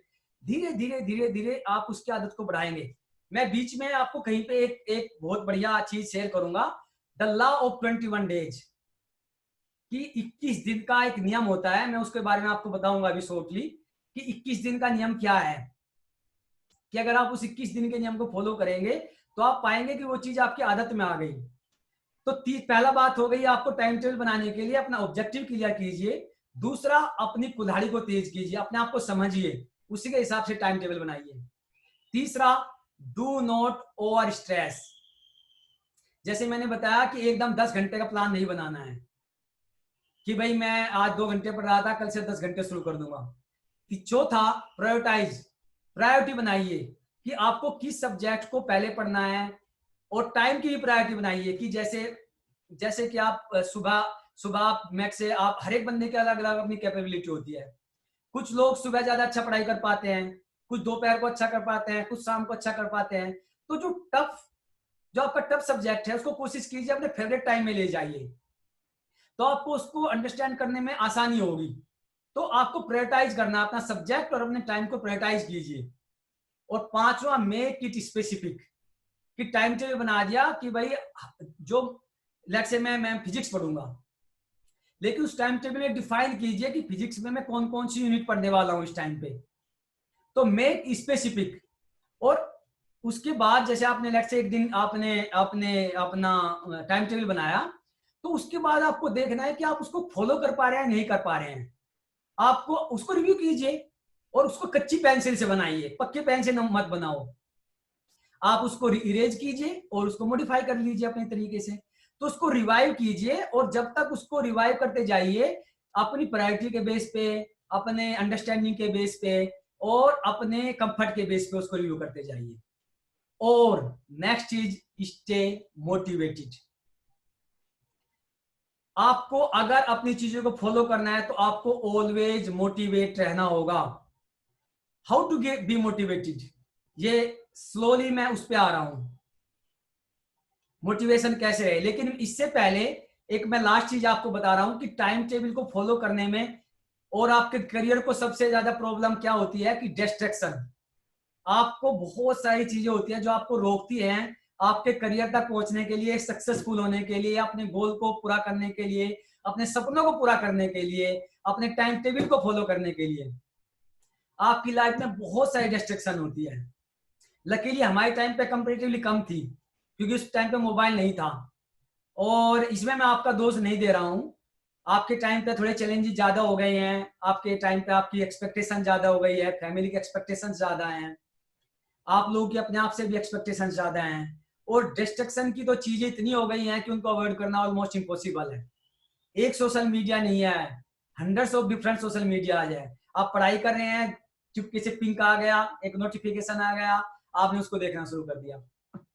तो मैं आपको फिर से इसको, आई थिंक अगर आपको सक्सेसफुल होना है तो आपको, मैं बोल रहा हूं, आप ज्यादातर लोग आपको समझाते हैं कि आपको भाई positive, be positive, be positive, very good, be positive, अच्छी चीजें सीखो। लेकिन इसके साथ ये इंपॉर्टेंट है कि आप अपनी नेगेटिव चीजों को हटाओ, नेगेटिव चीजों को दूर करो। सबसे पहले अपने आप को हल्का करो, अपने आप को नेगेटिव चीजों से हटाओ। आप जो ज्यादातर फैमिली जो होगी वो किसान होंगे। आप देखते हैं किसान आप देखते हैं कि अगर गन्ने की फसल हो तो उसमें हम 3-4 महीने तक निराई गुड़ाई करते रहते हैं, उसमें से घास वगैरह निकालते रहते हैं।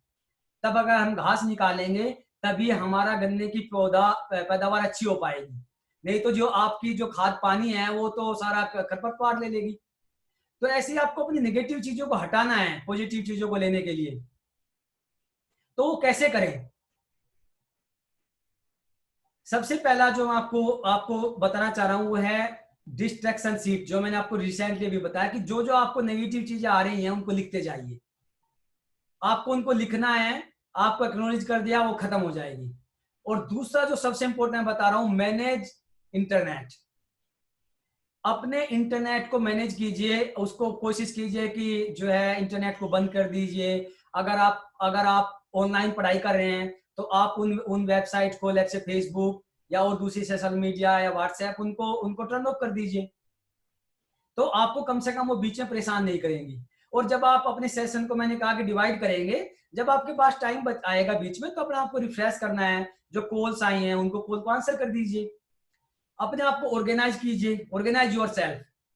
सो जो सबसे इंपॉर्टेंट ये है कि जो आप जब पढ़ाई करने जा रहे हैं तो कोशिश करो कि पढ़ाई करते टाइम एक एक जग में पानी, आपकी पेन पेंसिल कॉपी या जो भी चीज आपको टॉपिक पढ़ाई करने के चाहिए एकदम बैठ जाइए। ऐसा नहीं कि आपने पढ़ाई शुरू किया बीच में फिर से आप उठ के आए।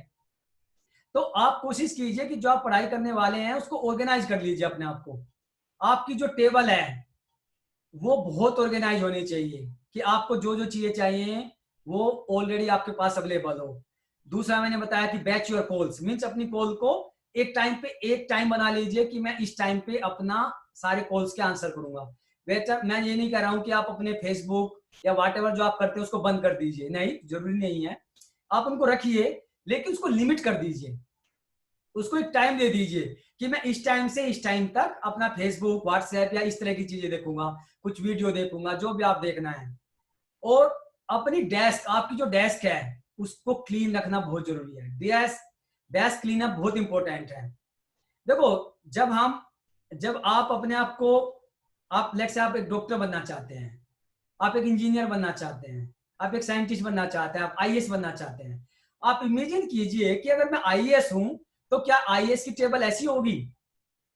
क्या आईएएस की एक्टिविटी ऐसी होनी चाहिए जब आप अपने आप जो आप बनना चाहते हैं उसको अपने अंदर ले आइए। जैसे कुछ बोलते हैं कि भाई ये तो बड़ी अच्छी एक्टिंग करता है क्योंकि ये अपने अंदर कैरेक्टर को उतार लेता है, तो ये बड़ा अच्छी एक्टिंग करता है ना, आपने सुना होगा बहुत बार ये। तो आपको भी ऐसे ही करना है, जो आपका गोल है, जो आप बनना चाहते हैं, उस कैरेक्टर को अपने अंदर उतार लीजिए और आप पाएंगे कि आपका बिहेवियर टोटली चेंज हो गया। आपको बात करने का तरीका, आपका पढ़ाई करने का तरीका, आपको ऑर्गेनाइज करने का तरीका, आपकी क्लीनिंग का तरीका ऑलरेडी बदल जाएगा। आप अपने आप से ऑलवेज पूछिए, आप अपने फ्रेंड से, अपनी मम्मी पापा से बात कर रहे हैं, आप अपने आप से पूछिए क्या आईएएस ऐसे बात करेगा, क्या एक डॉक्टर ऐसे बात करेगा? तो आपको अपने आप आंसर मिल जाएगा कि आपकी डेस्क, आपका व्यवहार कैसा होना चाहिए। नेक्स्ट जो मैं आपको टिप देना चाह रहा हूं, इन्फॉर्म अदर्स। आपको अपने फ्रेंड्स को, जो आपकी फैमिली में है या आपके फ्रेंड्स, उनको बता दीजिए कि भाई देखो, मेरा ये प्लान है, ये तरीका है, मैं इस टाइम पे पढ़ाई करूंगा, इस टाइम में अवेलेबल नहीं होऊंगा। तो आपको डेफिनेटली मम्मी पापा या आपके फ्रेंड हो वो डिस्टर्ब नहीं करेंगे कि भाई आपने उनको बता दिया है, तो उनको इन्फॉर्म कर दीजिए। और कोशिश कीजिए क्लोज रूम में, या कई बार आप हेडफोन का भी इस्तेमाल कर सकते हैं जो बाहर की नॉइज को रोक सकते हैं। लेकिन उसके बजाय कोशिश करो कि अपने आप को ऐसे ट्रेन करो कि क्लोज एरिया में अपने आप की पढ़ाई करो। और जो मैंने पहले ही बताया आपको, माइंड वर्कआउट बहुत इंपॉर्टेंट है। Meditation, breathe in breathe out, ये आपके बीच बीच के सेशन में या डिस्ट्रक्शन से बचने के लिए, प्रोडक्टिव होने के लिए बीच बीच में कोशिश कीजिए कि आप मेडिटेशन कीजिए। अब मैंने जो इससे पहले क्वेश्चन लिया था कि आपको टाइम टेबल फॉलो करने के लिए या अपने गोल को पूरा करने के लिए आपको मोटिवेटेड रहना बहुत जरूरी है। कोई भी चीज आप शुरू करते हैं तो आप क्या करते हैं कि आप शुरू करेंगे लेकिन इसको बहुत लंबे टाइम तक फॉलो नहीं कर पाते। ये सबके साथ होते हैं, मेरे साथ भी होता है, मेरे पास पहले भी होता था। तो आपको मोटिवेटेड कैसे रहना है कि आपको हर टाइम भाई आपको पढ़ने का मन करता रहे, आप अपने टाइम टेबल को फॉलो करें, आप खुश रहें। तो ये कैसे पॉसिबल है? तो एक बड़ा अच्छा मुझे वर्ड याद आता है, वो बोलते हैं आपो दीपो भाव, मीन्स अपने दीपक खुद बनो। Be a light into your self.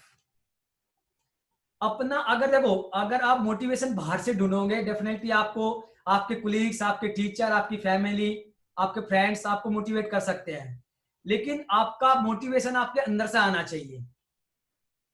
अगर आपके सामने आपका ड्रीम, आपका सपना अगर आपके सामने हर टाइम हो तो आप ऑलवेज मोटिवेटेड रहेंगे। अपने सपने को ऑलवेज अपने सामने रखो। मैं तो जो मेरी फैमिली के लोग अगर इसमें से कुछ सेशन में आई थिंक है भी, मैं अपनी अभी भी जो मेरे गोल होते हैं, मेरी जो नोटबुक्स भी होती है, मैं उसमें लिखे रखता था। मुझे याद है जब मैं एमएससी की पढ़ाई कर रहा था तो मेरी हर एक जो नोट्स होती है उसमें नेट आईआईटी ऐसे लिखा होता था। अपने आसपास अपनी जो फेवरेट है वो कोट, अभी भी इनफैक्ट जो मेरा ऑफिस है, जो मेरा रिसर्च ऑफिस है, उसके आसपास 5-6 कोट लिखी होती है, जिससे कि मैं बार बार उसको देख के अपने आप को याद करते रहता हूँ चीज को, और उन कोट को मैं रिवाइज करता रहता हूँ। जैसे जैसे मुझे लगता है कि मुझे अपने अंदर ये इंप्रूव करना चाहिए तो मैं उसको अपने सामने लगा लेता हूँ। तो बचपन से ही अपनी कोट को अपने ऑफिस के आसपास, अपने रूम में कोट्स को लिख के, पेन से लिख के, प्रिंट आउट करके, आपके जो आइडियल पर्सन है, जिसको आप फॉलो करना चाहते हैं, उनकी पिक्चर, उनसे रिलेटेड कोट्स आप लगा सकते हैं, तो आपको डेफिनेटली मोटिवेट करेंगे। और कोशिश करो कि उनको बदलते रहो, उनकी जगह बदलते रहो, नहीं तो आप उसको फिर थोड़े दिन बाद वो आपके लिए रूटीन हो जाएगा। तो और दूसरी जो चीज है आपको, जो आपको मोटिवेट करेगी सबसे ज्यादा, कि आपको पर्सनल पावर चाहिए या पोजिशनल पावर चाहिए। दो चीजें हैं, पर्सनल पावर जो मैं सेल्फ मोटिवेशन की बात कर रहा हूं कि आपको अपनी पहचान बनानी है, या आपको पोजिशनल पावर चाहिए कि मैं उसका बेटा हूं, मैं उसका भतीजा हूं, या मैं उसका अंकल हूं, व्हाट एवर। अब आप देखिए फिल्म इंडस्ट्री में लीजिए, अमिताभ बच्चन के पास क्या है, पर्सनल पावर है, पोजिशनल पावर है? डेफिनेटली वो पर्सनल पावर है। लेकिन अभिषेक बच्चन के पास क्या है? अभिषेक बच्चन को लोग जानते हैं कि अमिताभ बच्चन का बेटा है। आप देखिए सुनील गावस्कर को सब लोग जानते हैं, लेकिन उनके बेटे रोहन गावस्कर को केवल इसलिए जानते हैं कि वो सुनील गावस्कर के बेटे हैं, क्योंकि वो अपनी पर्सनल पहचान नहीं बना पाए। तो ऑलवेज आपको मोटिवेट क्या करेगा कि आपको अपनी पर्सनल पहचान बनानी है। आपके मम्मी पापा जब रोड पे निकले उनको ये बोले कि ये फलाने का बेटा है, ये गौतम के पापा हैं, ये संजय के पापा या आकांक्षा के पापा हैं। आपको ये बोलना, आपके मम्मी पापा को प्राउड फील हो कि देखो ये उसके पापा है जिसने एग्जाम क्वालिफाई किया है, ये उसके पापा हैं जो आईएएस बने हैं, इनकी बेटी है, इनका बेटा ये है। आप उन सपनों को देखो, ये चीजें आपको मोटिवेट करेंगी। इनके बारे में ऑलवेज सोचो। और सबसे बड़ी चीज जो मैं आपको एक और बताने वाला हूं, अप्रिशिएट व्हाट यू हैव। आपको अप्रिशिएट बहुत, आप देखो आपके पास क्या है। आपके आज के लॉकडाउन में आप लोगों ने सुबह की न्यूज देखी होगी, कितने बेचारे 16 मजदूर वो ट्रेन की पटरी पे कट के मर गए। उनके पास, बेचारे के पास खाने के लिए नहीं था, घर नहीं था, कुछ नहीं था। अब आप लोग जो मेरे सामने बैठे हैं मुझे सुन रहे हैं, तो इसका मतलब आपके पास स्मार्टफोन है, आपके पास पढ़ाई के पैसे हैं, आपके पास घर है, खाने के लिए अच्छी चीजें हैं। तो अपने आपके पास जो है उसको अप्रिशिएट कीजिए। कितने लोग इस दुनिया में, इंडिया में तो और भी बुरी हालत है कि कितने लोग ऐसे हैं जिनके पास खाने के लिए भी चीजें नहीं है, वो पढ़ाई की तो क्या सोचेंगे। और बहानेबाजी नहीं बनानी चाहिए। आपको मोटिवेट क्या करेगा, क्या करते हैं हम लोग कि हम अपने आप को रेस्पॉन्सिबल नहीं लेते। जो आप हो, जो आप बनने वाले हो, उसके लिए आप खुद रेस्पॉन्सिबल हो।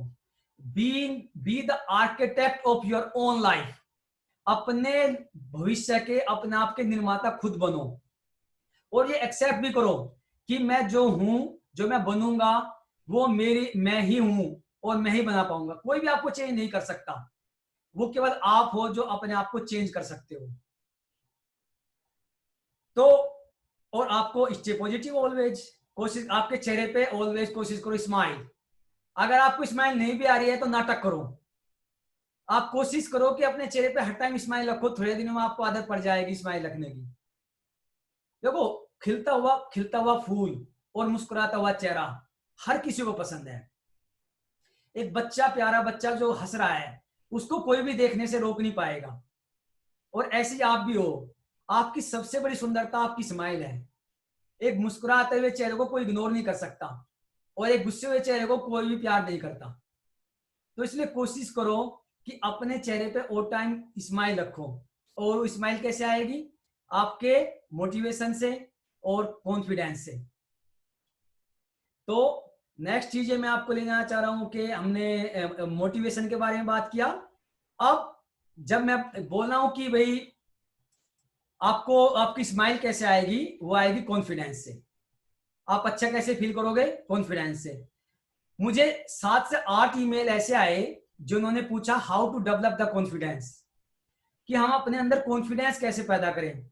और आप बिलीव मी कि मेरा मानना ऐसा है कि हम में से बहुत ज्यादा बच्चे, हम में से बहुत ज्यादा स्टूडेंट इसलिए कामयाब नहीं हो पाते कि हमें कॉन्फिडेंस नहीं आता कि हम कर सकते हैं। सबसे पहले आपको अपने आप को ये याद रखना है कि हाँ हम कर सकते हैं। अपने आप को यकीन दिलाना है कि आप कर सकते हो। और बिलीव मी, अगर आपने यकीन कर लिया कि आप कर सकते हो, आप करोगे। आपको अपने अंदर कॉन्फिडेंस कैसे बिल्ड करना है? अगर आप पढ़ाई में अच्छे हो, आप इमेजिन कीजिए अगर आप पढ़ाई में अच्छे हो, अगर आप अपने अपने रूटीन को फॉलो कर रहे हो, आपका गोल क्लियर है, आपके सपने बड़े हैं, तो आप कैसे कॉन्फिडेंट फील नहीं करोगे? आप डेफिनेटली कॉन्फिडेंट फील करोगे। आप कॉन्फिडेंट फील नहीं तब नहीं करते हो जब आपके अंदर नेगेटिविटी ज्यादा होती है। बहुत ज्यादा सोशल मीडिया पे अननेसेसरी टाइम वेस्ट करते हैं, अपनी पढ़ाई में हम अच्छा नहीं कर पा रहे हैं। कॉन्फिडेंस कोई, मतलब ये एक स्टेट है, ये मतलब आपकी आपकी माइंड की दशा है हिंदी में अगर इसको बोलूं, और आप इसको बदल सकते हैं। हैप्पीनेस, कॉन्फिडेंस, ये एक स्टेटस नहीं है बल्कि एक ये दशा है जिसको आप बदल सकते हैं। और ये आएगा आपके, जो मैंने ऊपर से नीचे अभी तक मैं बताता आ रहा हूं, आपको गोल बनाना है, आपके रूटीन को फॉलो करना है। और आप, जो मैं बार बार आपको स्टेज दे रहा हूं, जो मैंने प्रोफेसर जो अपने जेम्स वाटसन के बारे में बताया, फ्रेंडशिप। आपको अपने आसपास पॉजिटिव फ्रेंडशिप रखनी चाहिए। नेगेटिव फ्रेंड से जितना दूर रहोगे उतने आप कामयाब रहोगे।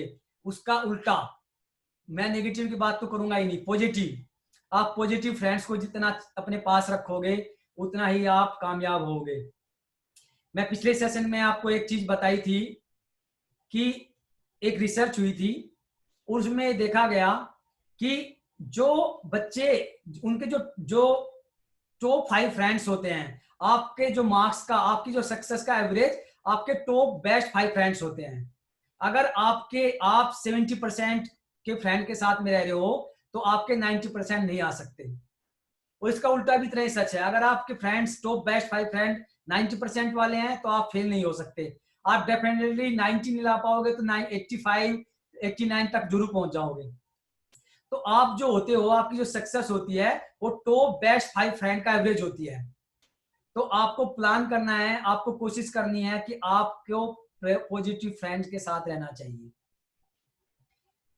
और आपको कोशिश करनी चाहिए कि अपनी फैमिली के साथ टाइम टू टाइम चैटिंग करते रहें, क्योंकि अगर आप अपनी फैमिली के साथ बात करें, उनसे अच्छा मित्र आपका इस दुनिया में कोई हो नहीं सकता।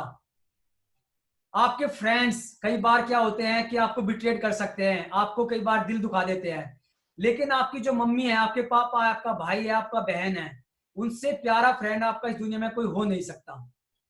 तो आप उनमें फ्रेंडशिप देखो, उनके साथ बातें करो, कोशिश करो कि आप अपना लंच, डिनर, टी उनके साथ में करो। जो आपकी डेली की चीजें हैं, अपनी नेगेटिव चीजें हैं, अपनी पॉजिटिव चीजें हैं, उनके साथ शेयर करो। आपके मम्मी पापा उस सब चीजों से निकल के आए हैं, जो चीज आप फेस कर रहे हैं, वो चाहे वो नेगेटिव हो चाहे पॉजिटिव हो, उन्होंने उन सबको फेस किया है। तो अगर आप उनसे शेयर करोगे तो डेफिनेटली वो आपको आंसर देंगे, वो आपको हेल्प करेंगे। आपको अंदर अंदर घुटने की जरूरत नहीं है, उनसे अच्छा फ्रेंड कोई नहीं हो सकता। तो ऑलवेज कोशिश करो कि अपने अपने मदर फादर से, अपने एल्डर सिस्टर से, ब्रदर से, उनसे अपनी नेगेटिव पॉजिटिव चीजें शेयर करो, तो आपको कॉन्फिडेंस आएगा। और अगर आपके पास जो सक्सेस, अगर आपके पास आपको मिलती चली जाएगी, आपको कॉन्फिडेंस आता चला जाएगा, डर नहीं होगा तो आपको कॉन्फिडेंस आएगा। अगर आप वेल प्रिपेयर्ड हो, आप प्रैक्टिस कर रहे हो, तो आपको कॉन्फिडेंस आ जाएगा। तो यहीं पे मुझे डेफिनेटली देखो, लाइफ में आपका बहुत बार रहता है कि कॉन्फिडेंस कम होता है, मेरा भी होता है। कोई भी इस दुनिया में कंप्लीट नहीं होता, हर कोई हमारा टाइम पे टाइम, दिन में कई बार ऐसा होता है कि हम कॉन्फिडेंस हमारा कम हो जाता है। कई बार किसी चीज की प्रिपरेशन कर रहे हैं, हमारा कॉन्फिडेंस कम हो जाता है। लेकिन हमें याद रखना चाहिए कि हमें उठना है। वो एक लाइन है ना कि वो गिर कर उठे और उठकर चले। तो आप गिरोगे, लेकिन आपको उठकर चलना है, और चलना नहीं है, उठकर दौड़ना है। आपको सक्सेस की रेस में दौड़ना है। तो अगर आप कॉन्फिडेंट रहोगे तो ये चीजें जो है आपको डेफिनेटली आ जाएगी। तो अब अगर आपको कॉन्फिडेंट होना है, अब आपको सक्सेसफुल होना है, अब्दुल कलाम जी ने एक बात कही है कि अगर आपको सूर्य की तरह जलना चाहते हो तो पहले सूरज की तरह जलना सीखो। करेक्ट? अगर आपको कोई चीज अचीव करनी है तो उसके लिए आपको प्रिपरेशन करनी होगी। अगर आपको कुछ बनना है तो उसकी तरह आपको बिहेव करना होगा। So if you want to shine like a sun, right, Abdul Kalam ji की अगर आपने जीवनी पढ़ी हो, उनकी कोट्स आपने पढ़ी हो, तो बोलते हैं if you want to shine like a sun, first burn like a sun. इससे रिलेटेड मुझे बहुत प्यारी, बहुत ही अच्छी कहानी याद आती है कि नो पेन नो गेन से रिलेटेड एक कहानी है कि जो मेरे फादर हैं वो सुनाया करते थे कि एक मंदिर था, गांव के बाहर एक मंदिर था। आई थिंक आप इसको, हर किसी को, ये मेरी बहुत फेवरेट कहानी है, आप इसको रिलेट कर पाओगे। जो जो आपने अभी तक अचीव किया है और जो आप अचीव करोगे, ये आई थिंक उसकी कहानी है। जब मैं शायद आई थिंक 9th और 10th में था, तब मुझे मेरे फादर ने कहानी सुनाई थी, और मुझे आज भी याद है कि एक मंदिर है, वो गांव के बाहर एक मंदिर है। तो उसमें जब लोग चले जाते हैं रात को पूजा वगैरह करने के बाद, तो उसके जो मंदिर के जो पत्थर हैं वो आपस में बात कर रहे होते हैं। तो जमीन पे, फर्श पे जो लगा पत्थर है, वो दीवार के लगे पत्थर को कहता है कि तेरा नसीब बड़ा अच्छा है, तू दीवार में लगा है। देख, मेरे ऊपर रोज ना जाने कितने लोग चढ़ते हैं, किसी के पैर गंदे होते हैं, किसी के पैरों में से, के मोजों से बदबू आती है, तू तो एक तरफ रहता है, तेरे ऊपर कोई नहीं चढ़ता। तो दीवार पे लगा पत्थर जवाब देता है, मेरा नसीब कहाँ अच्छा है। हम कई सारे लोग आते हैं तो दीवारों दीवारों में मुझ पर लाइक पैर लगा के खड़े हो जाते हैं। कई लोग प्रसाद खाने के बाद अपने झूठे हाथ मुझसे पहुंच देते हैं, और कई बार बाहर बाहर खड़े होकर उस पर पेशाब भी कर देते हैं। तो वो भी बड़ा दुखी था। सो हम दोनों से ज्यादा अच्छी किस्मत तो इस मूर्ति बने पत्थर की है, जो लोग रोज ये नहलाते हैं, इसे दूध और मिठाइयाँ चढ़ाते हैं, और इसकी पूजा करते हैं। तो ये बातें जो दोनों पत्थर कर रहे थे, दीवार पे लगा हुआ पत्थर और जमीन पे लगा हुआ पत्थर, जो दोनों बातें कर रहे थे, उसकी पत्थर जो उसकी जो बात है वो मूर्ति बना पत्थर सुन रहा होता है। तो वो तभी वो मूर्ति वाला पत्थर बोलता है, दोस्तों मैं कहाँ नसीब वाला हूं, मैं कहाँ लक्की हूं, नसीब वाले तो तुम थे। ध्यान से सुनना इस बात को। जो मूर्ति वाला पत्थर है वो बोलता है कि नसीब वाले तो तुम थे। याद करो जब इस मंदिर का निर्माण शुरू हुआ तो जो मूर्ति बनाने वाला था, जो शिल्पकार था, सबसे पहले उसने फर्श बने हुए पत्थर को मूर्ति बनाने के लिए चुना।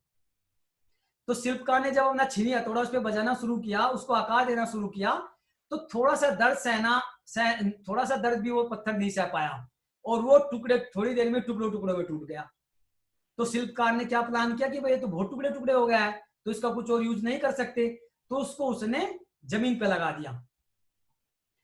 फिर शिल्पकार ने दूसरी दीवार में फिर उसने एक दूसरा पत्थर को उठाया, उसको शेप बनाना शुरू किया। उसने थोड़ा सा पेन लिया, लेकिन थोड़ी देर बाद वो भी टुकड़ों में टूट गया, लेकिन थोड़े बड़े टुकड़ों में टूटा। थोड़ा पेन उसने लिया तो वो दीवार पे बन गया। तो जब जब जो है कई हफ्तों तक दर्द है, फिर उसने बाद में क्या हुआ कि उसने बोला कि भाई उसके बाद मेरा नंबर आया। पहले जमीन वाले पत्थर को लिया, फिर दीवार वाले पत्थर को लिया और तब मेरा नंबर आया, जब दोनों दर्द नहीं सह पाई। तो तब कई दिनों तक मेरे ऊपर छनी हथौड़े चलते रहे, मुझे शिल्पकार शेप देता रहा, तब जाके मैं मूर्ति बन पाया। तो आपको लाइफ में अगर सक्सेसफुल होना है, अगर अपनी ये आप हमारी जो लाइफ है, अपनी उस लाइफ को एक उस मंदिर की मूर्ति की तरह सोचो। अगर आपकी लाइफ में अपने आप को एक शेप देना है, एक करियर बनाना है, एक सक्सेसफुल इंसान बनना है, तो आपको अपने आप को छीनी हथौड़ों के वार से नहीं डरना है। आपको छीनी हथौड़ों के वार जरूर पड़ेंगे, लेकिन आपको उनको सहना होगा। अपने आप को ऐसा बनाना होगा कि उनको आप सह सको और अपने आप को सक्सेसफुल हो सको। तो इससे मोरल क्या है, मोरल ऑफ द स्टोरी क्या है?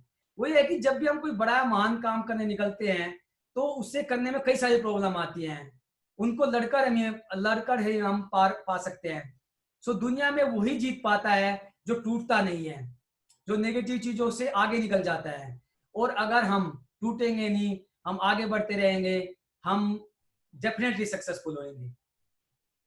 तो अगर मैं समराइज करना चाहूं इस बात को कि ऐसी कौन सी 7 चीजें हैं, व्हाट आर द 7 थिंग्स जो आपका सेल्फ कॉन्फिडेंस बढ़ाने में हेल्प करती है। Number 1, think positive. Number 2, know your self. Number 3, believe in your self and stay away from negativity. यहां पर मुझे एक और बड़ी अच्छी कहानी याद आ रही है कि स्टे अवे फ्रॉम नेगेटिविटी। आपको आपकी लाइफ में ना, जब आप सक्सेसफुल होते हुए जाएंगे, आपको बहुत सारी नेगेटिव चीजें आएंगी।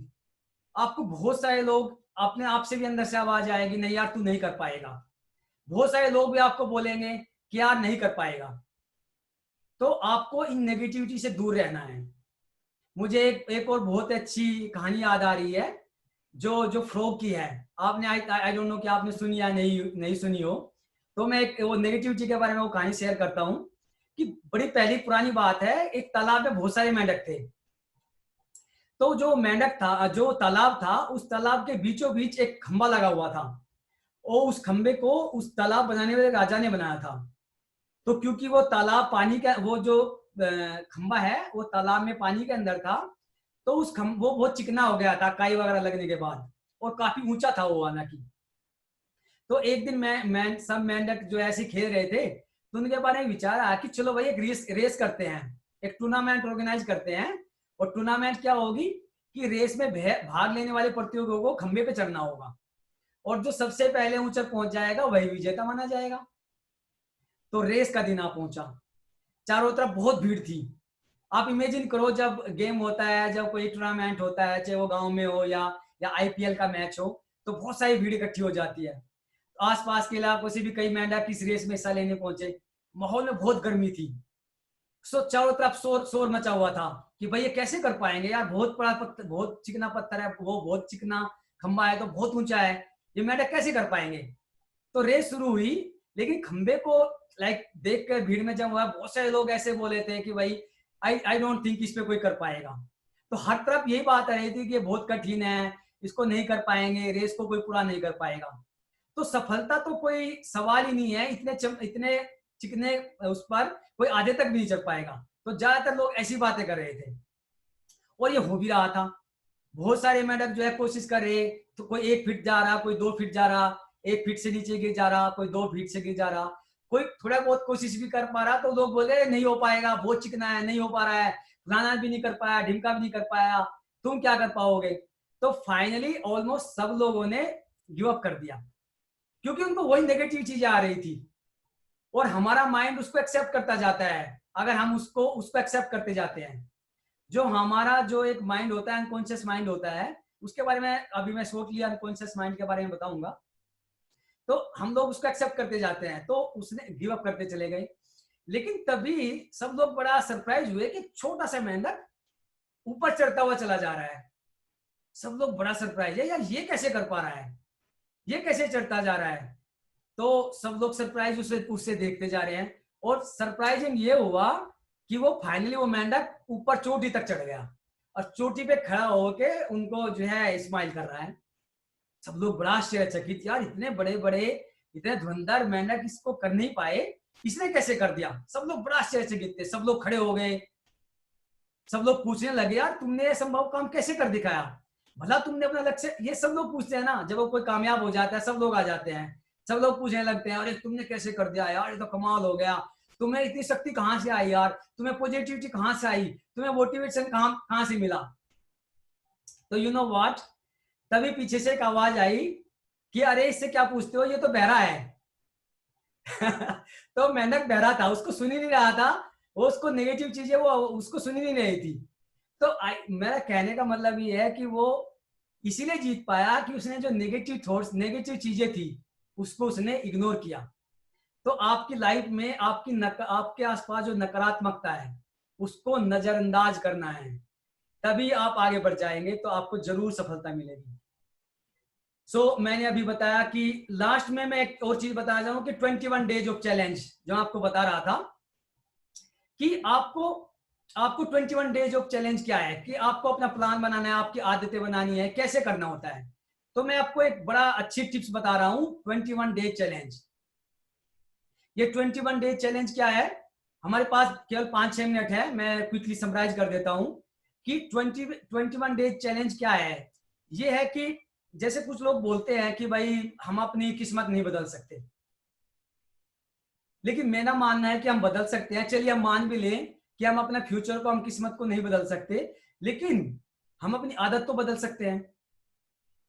और अगर आप अपनी आदतें बदलोगे तो तो आप डेफिनेटली अपने अपने फ्यूचर को, अपनी किस्मत को बदल दोगे। तो ये जो सुधांशु जी महाराज हैं, आई डोंट नो कि आपको, कभी कभी मैं उनको आते जाते सुन लेता हूँ, तो उनसे मैं बड़ा अच्छा एक दिन मैं सुन रहा था, मुझे याद है कि वो बोल रहे थे कि कैसी आपकी आदतें कैसी होनी चाहिए। तो मुझे याद है वो बोले थे कि सुनने की आदत डालो क्योंकि आलोचकों की कमी नहीं है। ऐसी आप कैसी आदतें आपको बिल्ड करनी है, आपको मुस्कुराने की आदत डालनी चाहिए क्योंकि ताने देने वालों की कमी नहीं है। आपको आगे बढ़ने की आदत डालो क्योंकि खींचने वालों की कमी नहीं है। विनम्र और शांत रहने की आदत डालो क्योंकि भड़काकर दिमाग खराब करने वालों की कमी नहीं है। सृजन मीन्स कंस्ट्रक्शन की आदत डालो क्योंकि डिस्ट्रक्शन करने वालों की कमी नहीं है। आप डेवलपमेंट की आदत डालो, करेक्ट। और आपको हर time you have to have a attitude of attitude of gratitude. आपको थैंकफुल होने की आदत डालनी चाहिए, क्योंकि बहुत सारे लोग ऐसे हैं जो थैंकफुल नहीं होते। मैं वो नेगेटिव वर्ड है, I don't want to use like एहसान फ्रॉमोस, वो आप कभी नहीं बनना चाहिए। मुस्कुराने की आदत डालो क्योंकि मुंह बनाकर घूमने वालों की जिंदगी में कमी नहीं है। और अपने लक्ष्य को पहुंचने की आदत डालो क्योंकि लटकाने वालों की कमी नहीं है। तो मैं लास्ट में आपको, लास्ट के 5 मिनट हमारे पास बचे हैं, 4 मिनट इनफैक्ट बचे हैं, तो लास्ट के 4 मिनट में मैं आपको कॉन्शियस माइंड की बात बताना चाह रहा हूं कि what is the power of subconscious mind, visualisation. तो कुछ लोग बोलते हैं, साइकोलॉजिस्ट बोलते हैं, साइंटिस्ट बोलते हैं कि आपकी जो सक्सेस है, आपका जो दिन है, वो आपके सोने के आधा घंटा पहले और उठने के आधा घंटे बाद पे डिपेंड करता है कि आप कैसे सोने से पहले 30 मिनट आपके कैसे होते हैं और उठने के बाद आपके 30 मिनट कैसे होते हैं, ये इसके ऊपर डिपेंड करता है। तो जो हमारे दो माइंड होते हैं, सबकॉन्शियस माइंड और कॉन्शियस माइंड। सबकॉन्शियस माइंड जो होता है हमारा, कभी ब्रेक नहीं लेता है, वो ऑलवेज काम करता रहता है। तो अगर आप बोलते हो, जैसे आप बोलोगे सुबह उठते ही आई विल बी सक्सेसफुल, मैं बहुत बढ़िया हूँ, शाम को भी आप सोने से पहले मैंने बहुत अच्छा किया है, मैं अपने गोल को अचीव कर रहा हूँ, मैं अच्छा कर रहा हूँ, मेरी फिटनेस बहुत बढ़िया है, मैं अच्छा कर पा रहा हूँ, तो आप धीरे धीरे बिल्ड करोगे कि आपकी बॉडी, आपका दिमाग उसको अडेप्ट करना शुरू कर देगा और आप देखेंगे कि आप उसको उसी तरह की चीजें आप अचीव करना शुरू कर दोगे। तो अब आपको अपना डे कैसे डिसाइड करना है कि आपको ग्रेटिट्यूड अपने आप को एक्सेप्ट करो जो आप हो, अपने आप को एडमायर करो, अप्रिशिएट करो जो आपके पास चीजें हैं। Always start your day with positivity. सुबह उठने के बाद अपना सबसे पहले शुरुआत क्या करनी चाहिए, अपने बेड को ही, अपनी चादर को, बेड को बना लो, क्योंकि आप महसूस करोगे चलिए मैंने एक दिन तो एक चीज पूरा कर लिया, मैं सक्सेसफुल हो गया इस चीज में। आपको कुछ लोग शुरू क्या करते हैं, उठते ही सबसे पहले चाय पिएंगे, कॉफी पिएंगे। आपको कोशिश करनी चाहिए कि सबसे पहले उठते ही 1 या 2 गिलास गर्म पानी पियो। और आप सरप्राइज होंगे आज के टाइम में एक सबसे पावरफुल चीज क्या है, स्पेशली यूएस में, इसकी क्या कहते हैं, हल्दी की चाय और हल्दी का दूध। हल्दी का दूध आज के टाइम में अमेरिका में किस नाम से फेमस है आपको पता है? गोल्डन मिल्क के नाम से। अगर आप इस अच्छे स्टोर्स में जाए, फार्मेसी की शॉप में जाएं, तो आपको गोल्डन मिल्क मिल रहा है। उसमें क्या होता है, 1 चम्मच हल्दी डली होती है दूध में, और वो दूध से 10 गुना महंगा मिलता है। तो क्योंकि उसमें कुमेरिन जो होती है, जो टर्मरिक होती है, टर्मरिक टी आप ले सकते हैं सुबह। ये एक साइंटिफिक मैं चीज आपको बता रहा हूं। ये क्या होता है कि आपको इस पे रिसर्च हुई है कि 40 मिलीग्राम डोज भी आपके दिमाग को बहुत ज्यादा एक्टिव कर देती है, आपके न्यूरॉन्स बनाने की स्पीड को बढ़ा देती है। तो पानी वगैरह पीने के बाद, फ्रेश होने के बाद आप डेफिनेटली योगा कीजिए, आप डांस एक्सरसाइज कीजिए, डांस कीजिए, आप वॉक कर लीजिए। क्योंकि एक जो बड़ी चीज मैं आपको बताना चाहता हूं कि कोशिश कीजिए अपनी पढ़ाई सुबह के टाइम पे कीजिए। क्योंकि जो मेरी रिसर्च है वो जो है इसमें एंजाइम्स के ऊपर है, हार्मोन्स के ऊपर है। तो रिसर्च भी ये कहती है और साइकोलॉजिस्ट भी ये कहते हैं कि अगर आप अर्ली मॉर्निंग में पढ़ाई करेंगे तो आपका कंसंट्रेशन लेवल, आपकी अडेप्टेशन पावर ज्यादा होगी। उसका रीजन क्या है कि सुबह के टाइम पे आपके जो हार्मोन्स होते हैं उनको बोलते हैं dose, DOSE, means dopamine, oxytocin, serotonin and endorphin. ये हार्मोन अच्छे लेवल के होते हैं। और जो मैंने चीजें आपको बताई, चाहे वो वर्कआउट हो, योगा हो, मेडिटेशन हो, और मेडिटेशन में या योगा में सबसे बढ़िया सूर्य नमस्कार। आप जो है ये देख के सरप्राइज होंगे कि सूर्य नमस्कार वगैरह हमारे इंडिया से आया, लेकिन आज के टाइम में इसको यूएस वगैरह या यूरोप के लोग बहुत ज्यादा एक्सेप्ट कर रहे हैं और इस पर रिसर्च कर रहे हैं। और उन्होंने पाया कि आपको जो योगा करने से आपकी न्यूरॉन्स की बनने की जो स्पीड है वो कई गुना बढ़ जाती है। तो सूर्य नमस्कार एक योगा में बड़ा अच्छी पावरफुल टेक्निक है। और जो ब्रीदिंग, डेफिनेटली ये तो मैंने कई बार बताया है, ये हर एक, जैसे आप जब भी आप योगा भी करते हैं तो उसमें ब्रीदिंग का बहुत बड़ा रोल होता है। तो उसके बाद आप मेडिटेशन कर सकते हैं और अपने आप को विजुअलाइज कीजिए कि आप कामयाब हो रहे हैं, आप अचीव कर रहे हैं। आप थोड़ा कुछ रीड कीजिए, उसमें अच्छी पॉजिटिव बुक्स रीड कर सकते हैं। अपने डे को प्लान कीजिए कि मैं अपने पूरे डे में ये करने वाला हूं। और एक और इम्पोर्टेंट, अपना बहुत अच्छी क्वालिटी का ब्रेकफास्ट कीजिए। उसमें आपका प्रोटीन होने चाहिए, फैट होने चाहिए, माइक्रोन्यूट्रिएंट्स होने चाहिए, कुछ बादाम अखरोट वगैरह होने चाहिए। तो क्योंकि आपका सुबह की जो स्टार्टिंग है वो बहुत बेहतरीन होनी चाहिए। लोग बोलते हैं ना कि you should have breakfast like a prince, lunch like a king and dinner like a beggar। तो आपको पूरा दिन एनर्जी रहेगी और शाम को अगर आप हल्का खाना खाएंगे तो पढ़ाई में बहुत अच्छा मन लगेगा। तो आई फील मैंने ज्यादातर आपके जो क्वेश्चंस थे उनको कवर कर लिया।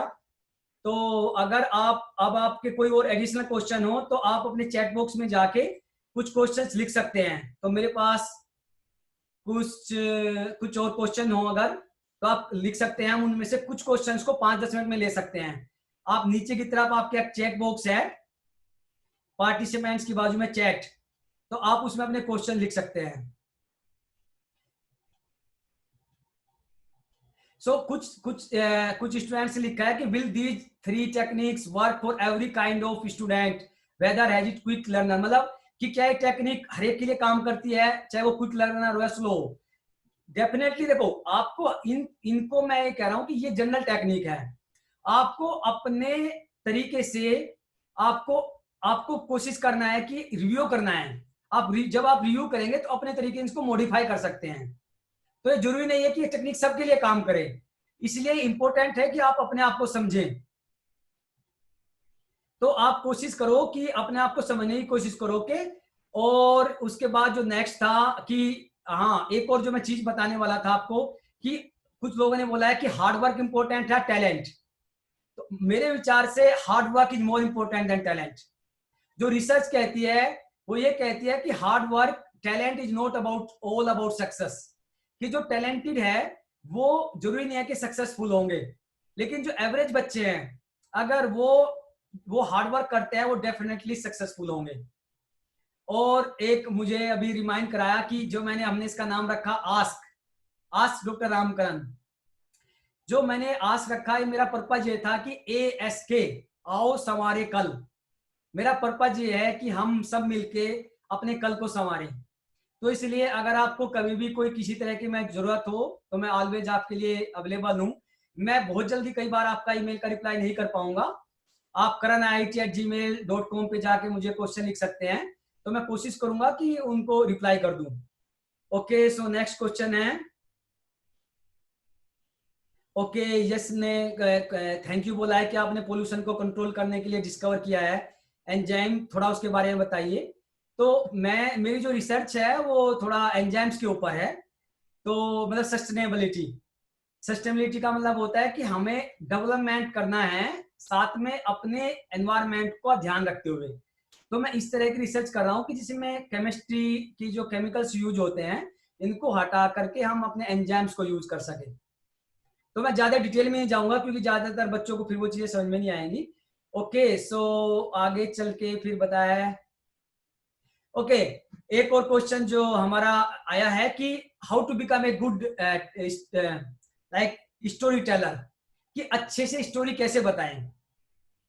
तो ये आई थिंक बहुत इंपॉर्टेंट क्वेश्चन है, एक स्टूडेंट ने पूछा है कि लाइफ में चाहे आप प्रेजेंटेशन करो, चाहे आप घर में बातें करो, चाहे आप कॉलेज में हो, चाहे आप MBA हो या आप साइंटिस्ट हो, आपको हर टाइम इस जो है टेक्नोलॉजी या इस टैलेंट की जरूरत पड़ेगी, स्टोरी टेलिंग की। आपको एक अच्छी स्टोरी कैसे टेलिंग करोगे, उसके लिए अगर आपके पास बेटर कंटेंट है, बेटर प्रिपरेशन है, और मेन इंपॉर्टेंट है कि आपको अपने ऑडियंस को जानना जरूरी है कि आपके ऑडियंस कौन है, किससे आप संवाद कर रहे हो, तो आप डेफिनेटली एक अच्छे स्टोरी टेलर बनोगे। ये मैं अपने पर्सनल एक्सपीरियंस से इसलिए बता रहा हूं कि लास्ट टाइम जो सेमिनार में थे मुझसे क्वेश्चन पूछा था कुछ लोगों ने कि आप कैसे, कि क्या आप जिंदगी में कभी रोए हो। ये आज फिर एक क्वेश्चन आया है कि आप जिंदगी में क्या कभी रोए हो। कई बार ऐसी चीजें हुई है मेरी लाइफ में कि जब जैसे मैं स्पेशली बताया हूँ, जब मेरा पहला सेमिनार हुआ IIT दिल्ली में, जब मेरा वाइवा हुआ PhD का स्टार्टिंग, तो बहुत अच्छा नहीं हुआ था क्योंकि मैं अच्छी तैयारी करने के बावजूद भी अच्छी स्टोरी टेल नहीं कर पाया, अच्छा प्रेजेंट नहीं कर पाया। उसके बाद जो मैंने टेक्निक डेवलप की, बहुत प्रैक्टिस की, अपनी कम्युनिकेशन को स्किल को डेवलप किया, और जो जो प्रेजेंटेशन है उसको टू द पॉइंट, प्रेजेंटेशन में स्पेशली आपको पिक्चर से बोलने की कोशिश करनी चाहिए, कंटेंट बहुत ज्यादा नहीं होना चाहिए। तो इन चीजों का टेक्निक का फायदा मुझे यही मिला कि 2018 में मैं जब इटली में गया, तो इटली में मुझे वहां पर बेस्ट रिसर्चर और बेस्ट प्रेजेंटेशन का अवार्ड मिला। लास्ट ईयर जब मैं जापान गया तो जापान में मुझे यंग साइंटिस्ट का अवार्ड मिला। सो ये सारी चीजें मुझे I think store best presentation के बेस पे मिली। तो आप एक्सपीरियंस के बेस पे सीखते हैं, आपकी प्रिपरेशन बेटर होनी चाहिए और आपका कंटेंट बेटर होना चाहिए। सो नेक्स्ट क्वेश्चन है कि ओके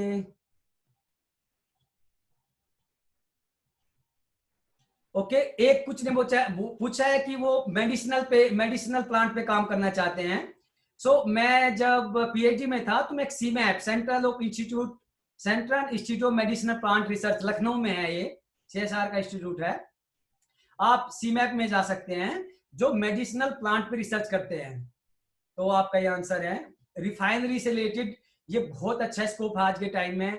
ऑयल रिफाइनरी से रिलेटेड ये केमिस्ट्री में जो बैकग्राउंड में है, जो पेट्रोकेमिकल केमिस्ट्री में आप जा सकते हैं, तो ऑयल रिफाइनरी में एक बहुत अच्छा स्कोप है इसको लेकर।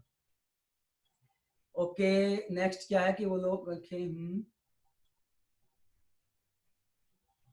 ओके, कुछ एक ने बोला है कि अगर हम लोग जॉब शुरू कर देते हैं तो क्या उसके बाद भी हम एग्जाम कर सकते हैं, एग्जाम की प्रिपरेशन कर सकते हैं, क्या तब भी हम कॉम्पिटिटिव एग्जाम क्वालिफाई कर सकते हैं, क्यों नहीं?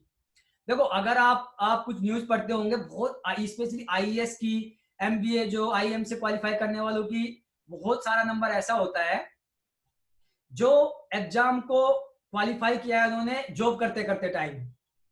तो आप जॉब करते हुए भी अपने, चाहे वो फर्दर एजुकेशन से रिलेटेड एग्जाम हो या आईएएस टाइप एग्जाम हो, वो कर सकते हैं। लेकिन अगेन आपको प्लानिंग की जरूरत है, आपके टाइम टेबल की जरूरत है। आई फील जो चीजें मैंने ऊपर बताई, अगर आप उनको अपने तरीके से मॉडिफाई करो, अपने अकॉर्डिंग प्लान करो, जैसे भाई मैं 9 से 5 में जॉब करूंगा, 6 बजे तक मैं घर आ जाऊंगा, उसके बाद मैं इस टाइम से इस टाइम तक थोड़ा वॉक करूंगा, उसके बाद मैं ये सब्जेक्ट पढ़ाई करूंगा, जब मेरी छुट्टियां होगी तब मैं ऐसा करूंगा, तो डेफिनेटली आप अचीव कर पाओगे। और ऐसी आई थिंक अनलिमिटेड नंबर हैं कि जो इस तरह की चीजें कर सकते हैं। ओके, कुछ लोगों ने बोला है कि थैंक यू, ये बहुत ही अच्छा था, very good, thank you again. Okay, thank you so much कि ये बहुत इंफॉर्मेटिव रहा, थैंक यू। और ओके, एक ने पूछा है कि स्पेक्ट्रोस्कोपी की स्टार्टिंग कहाँ से करें। आई थिंक ये टू टेक्निकल है, ये आपको अपने टीचर से ही जाके डिस्कस करना चाहिए।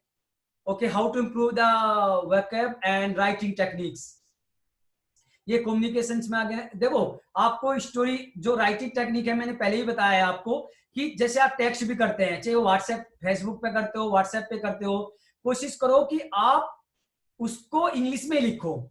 मैंने ज्यादातर बच्चों को देखा है, ज्यादा स्टूडेंट्स को देखा, वो हिंदी में लिखते हैं और इंग्लिश को भी लिखते हैं तो हिंदी टाइप लिखते हैं उसको।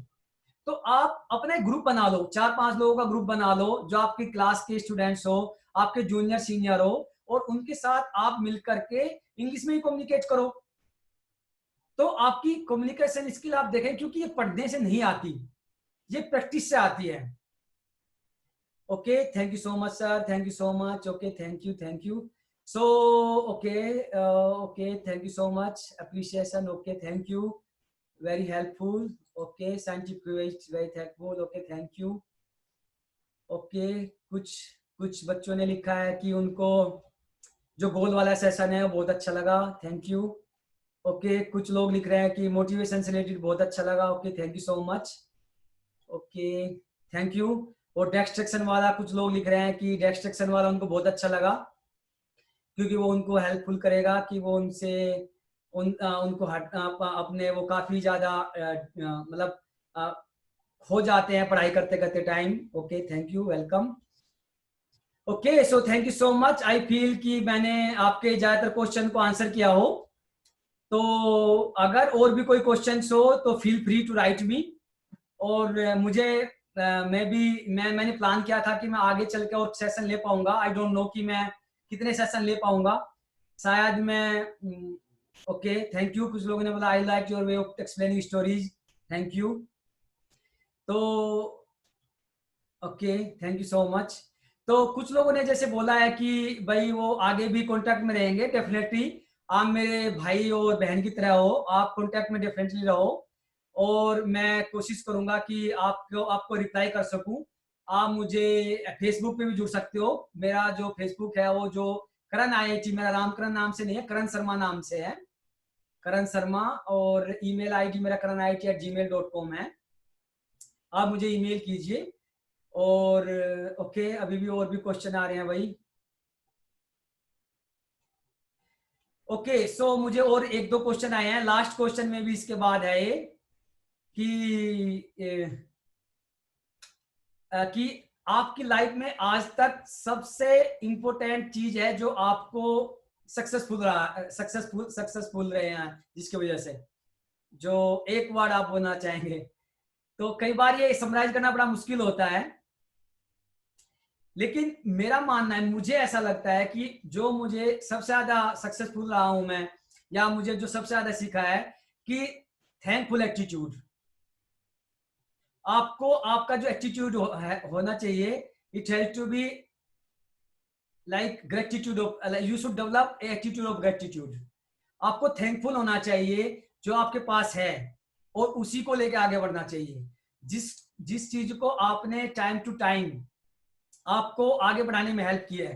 देखो जैसे मैं उनको आज तक कभी नहीं भूला हूं। जैसे मैंने आपको एग्जाम्पल दिया कि जब मैं छोटा था बचपन में, मुझे मेरी मेरी बड़ी दीदी थी मंजू, जिन्होंने मुझे पढ़ाया। मैं आज तक भी उनका थैंकफुल हूँ। जब मैं 12th में था तो वहां पर मुझे मेरे जो टीचर्स थे, मैं अभी भी इंडिया में जाता हूँ, उनसे मिलता हूँ, कोशिश करता हूँ कि कॉलेज में जाके अपना जो उन्होंने मुझे बताया है मैं स्टूडेंट्स में कन्वर्ट कर सकूं। जब मैं बीएससी एमएससी में था, मेरे टीचर थे विजय सर और दीपक सर, उन्होंने मुझे बहुत मोटिवेट किया। प्रैक्टिकल्स वगैरह में कई बार हमारी बहुत हेल्प की, और कई बार कॉलेज में कुछ प्रॉब्लम्स हो जाती थी, हमें कुछ कई बार कोई डाउट्स होते थे, को हमें बड़े भाई की तरह हेल्पफुल रहे। जो जब मैं एमएससी में गया तो वहाँ पे एक हमारे टीचर थे सुरजीत सर, उन्होंने मुझे बहुत हेल्प किया। तो जब मैं पीएचडी में था तब मेरे अच्छे फ्रेंड जिनके साथ मैं आज तक भी अच्छे रिलेशंस में हूँ, उन्होंने मुझे बहुत बहुत थैंक्स किया। और स्पेशली जब मैं अगर आप बोलूँ कि जब मैं यूएस कैसे गया, मुझे कैसे ये एक अमेरिकन सोसाइटी ऑफ माइक्रोबायोलॉजी एक बहुत अच्छा एग्जाम्पल है इसका कि आपको थैंकफुल एटीट्यूड कहाँ तक ले जा सकता है।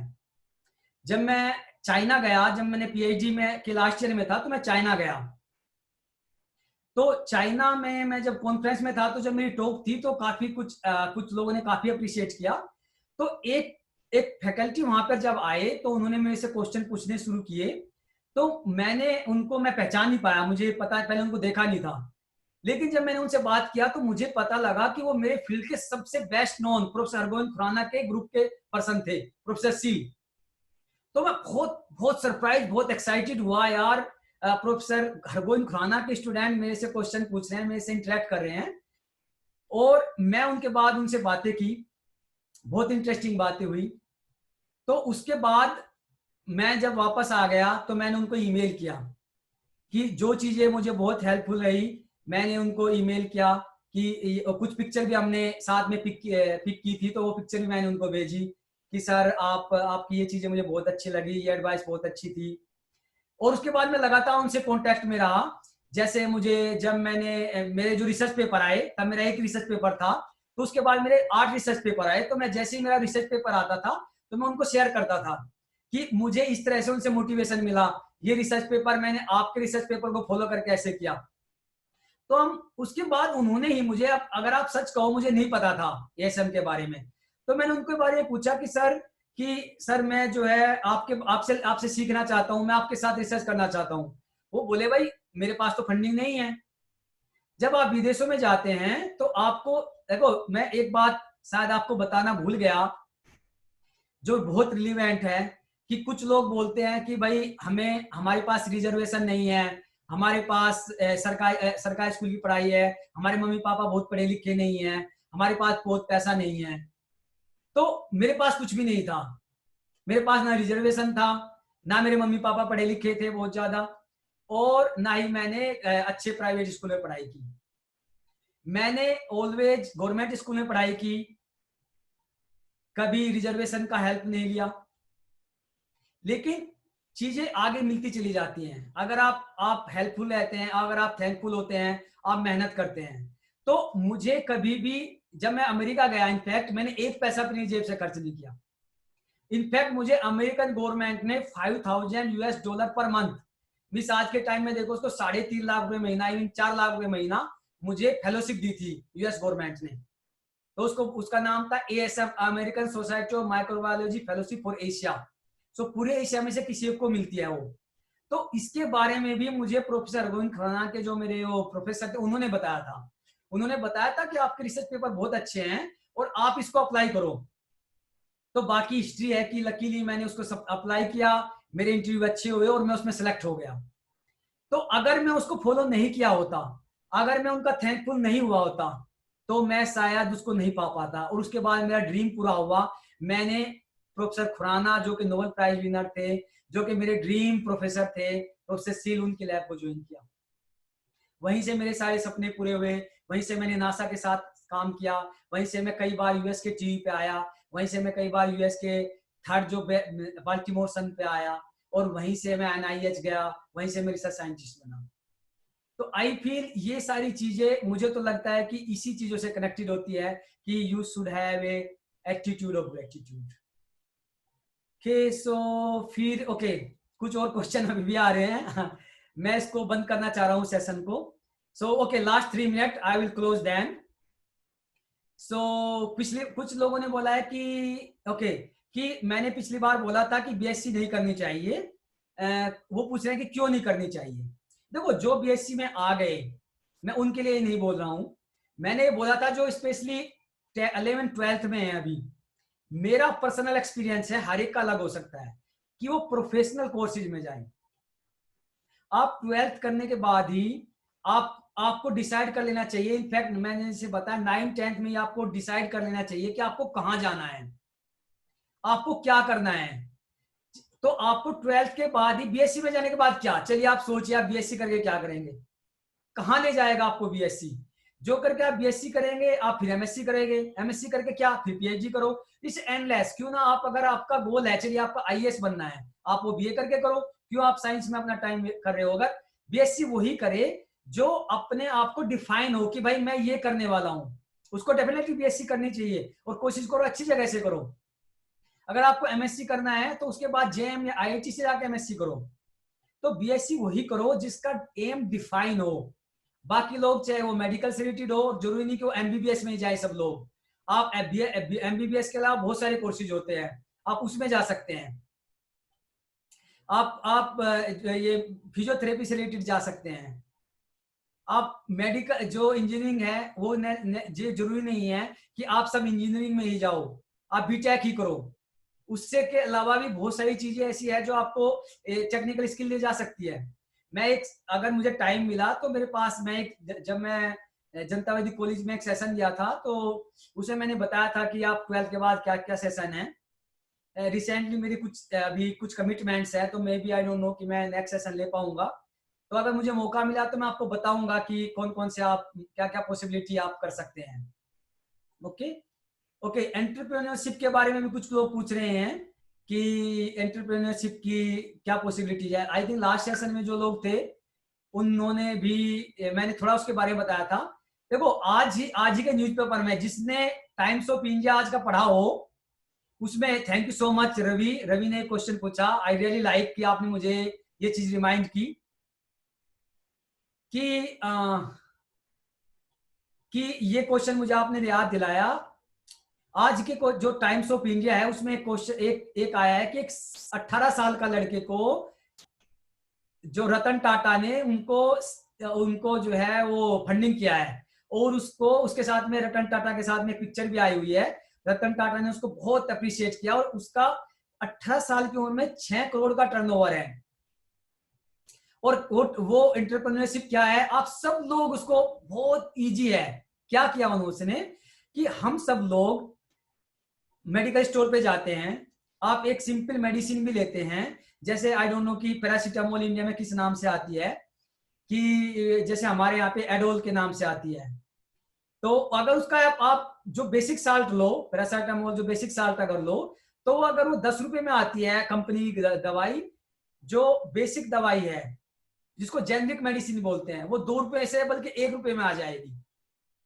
तो उस लड़के ने क्या किया, उस लड़के ने एंटरप्रेन्योर अरे तो बोलना ही बड़ा मुश्किल है एंटरप्रेन्योरशिप के लिए उसने क्या किया कि उसने कंपनी को सीधे कांटेक्ट किया कि मैं कंपनी से सीधा दवाइयां लूंगा, जेनरिक मेडिसिन, और सीधा मेडिकल स्टोर पे जाके दूंगा। और आप सरप्राइज होंगे कि उसने 2 साल के अंदर उसका टर्नओवर 6 करोड़ का था। तो इस तरह की स्टार्टअप आप स्टार्ट कर सकते हैं। तो इसका फ्यूचर बहुत बढ़िया है, और आज के टाइम में हमारी गवर्नमेंट तो इन चीजों को बहुत बढ़ावा दे रही है। तो डेफिनेटली मैं चाहूंगा कि जिन लोगों का मन बिजनेस में जाने का है, जिनका मन स्टार्टअप करने का है, डेफिनेटली आपको अपने सपने के लिए जरूर जाना चाहिए, और आप जरूर कामयाब होंगे। ओके, मैं बहुत टायर हो गया वैसे, लेकिन अभी विकास ने एक और क्वेश्चन पूछा है कि what changes in your life after join IIT Delhi. Yes, बहुत इंटरेस्टिंग चीजें हुई मेरी लाइफ में आईआईटी दिल्ली जाने के बाद। मैं आप लोगों के साथ डेफिनेटली शेयर करना चाहूंगा, बट ये लास्ट है, ओके। इसके बाद मैं फिनिश कर दूंगा। तो जैसे कि ज्यादातर लोग आप जानते हैं, और मैं फिर बताना चाहूंगा कि मैंने जो एमएससी की वो मैंने जनतावादी कॉलेज बड़ौद से की, और बड़ौद से एमएससी करने के बाद मैंने नेट क्वालिफाई किया, फिर मैंने जेआरएफ क्वालिफाई किया, उसके बाद मैं आईआईटी दिल्ली ज्वाइन किया। तो विकास और बाकी लोग जो जो सुन रहे हैं, तो वो पूछना चाह रहे हैं कि मेरी लाइफ में कैसे चेंज आया, क्या क्या मुझे हार्डल आए। तो जब मैं आईआईटी दिल्ली में ज्वाइन किया, तो मैं टिपिकल एक गांव का बच्चा था। तो मेरी मेरी मूछें हुआ करती थी, और मैं जींस नहीं पहनता था, सिंपल ट्राउजर पहना करता था, और चुपचाप रहता था, ज्यादा बात नहीं करता था। बात इसलिए नहीं करता था कि मुझे इंग्लिश आती नहीं थी। और वहां पर जो ज्यादातर बच्चे थे, हम स्टूडेंट थे, वो बीटेक एमटेक के साथ हमें कोर्स करने होते थे। तो प्रॉब्लम इवन ये थी कि हमें कोर्स वर्क करने होते थे। पहले पहले फर्स्ट ईयर में मैंने चार चार कोर्स वर्क लिए। और एक और प्रॉब्लम थी कि हमें आईआईटी में पीएचडी के स्टूडेंट्स को 7.5 सीजीपीए लाना जरूरी था। अगर हम आउट ऑफ 10 7.5 सीजीपीए नहीं ला पाएंगे तो हम बाहर हो जाएंगे। तो हमारे पास बहुत प्रेशर था। और वो जो कोर्सेज थे वो भी इनफैक्ट हमें बीटेक और एमटेक के साथ करने थे। तो वो बीटेक भी फाइनल ईयर के होते थे ज्यादातर, वो क्योंकि इलेक्ट्रिक कोर्सेज थे। तो जब जैसे मैंने बताया कि जब मैं वहां पे ज्वाइन किया, तो मैं बहुत चुपचाप रहता था। इनफैक्ट मेरे मन में कुछ क्वेश्चन आया तो मैं क्वेश्चन भी नहीं पूछ पाता था, क्योंकि क्वेश्चन इंग्लिश में पूछना पड़ेगा। अब मैं ये सोचता था कि जाने ही दो भाई, अब क्या पूछना क्वेश्चन। तो मेरे पहला क्या कहते हैं, पहला एक महीना बीत गया ऐसे ही।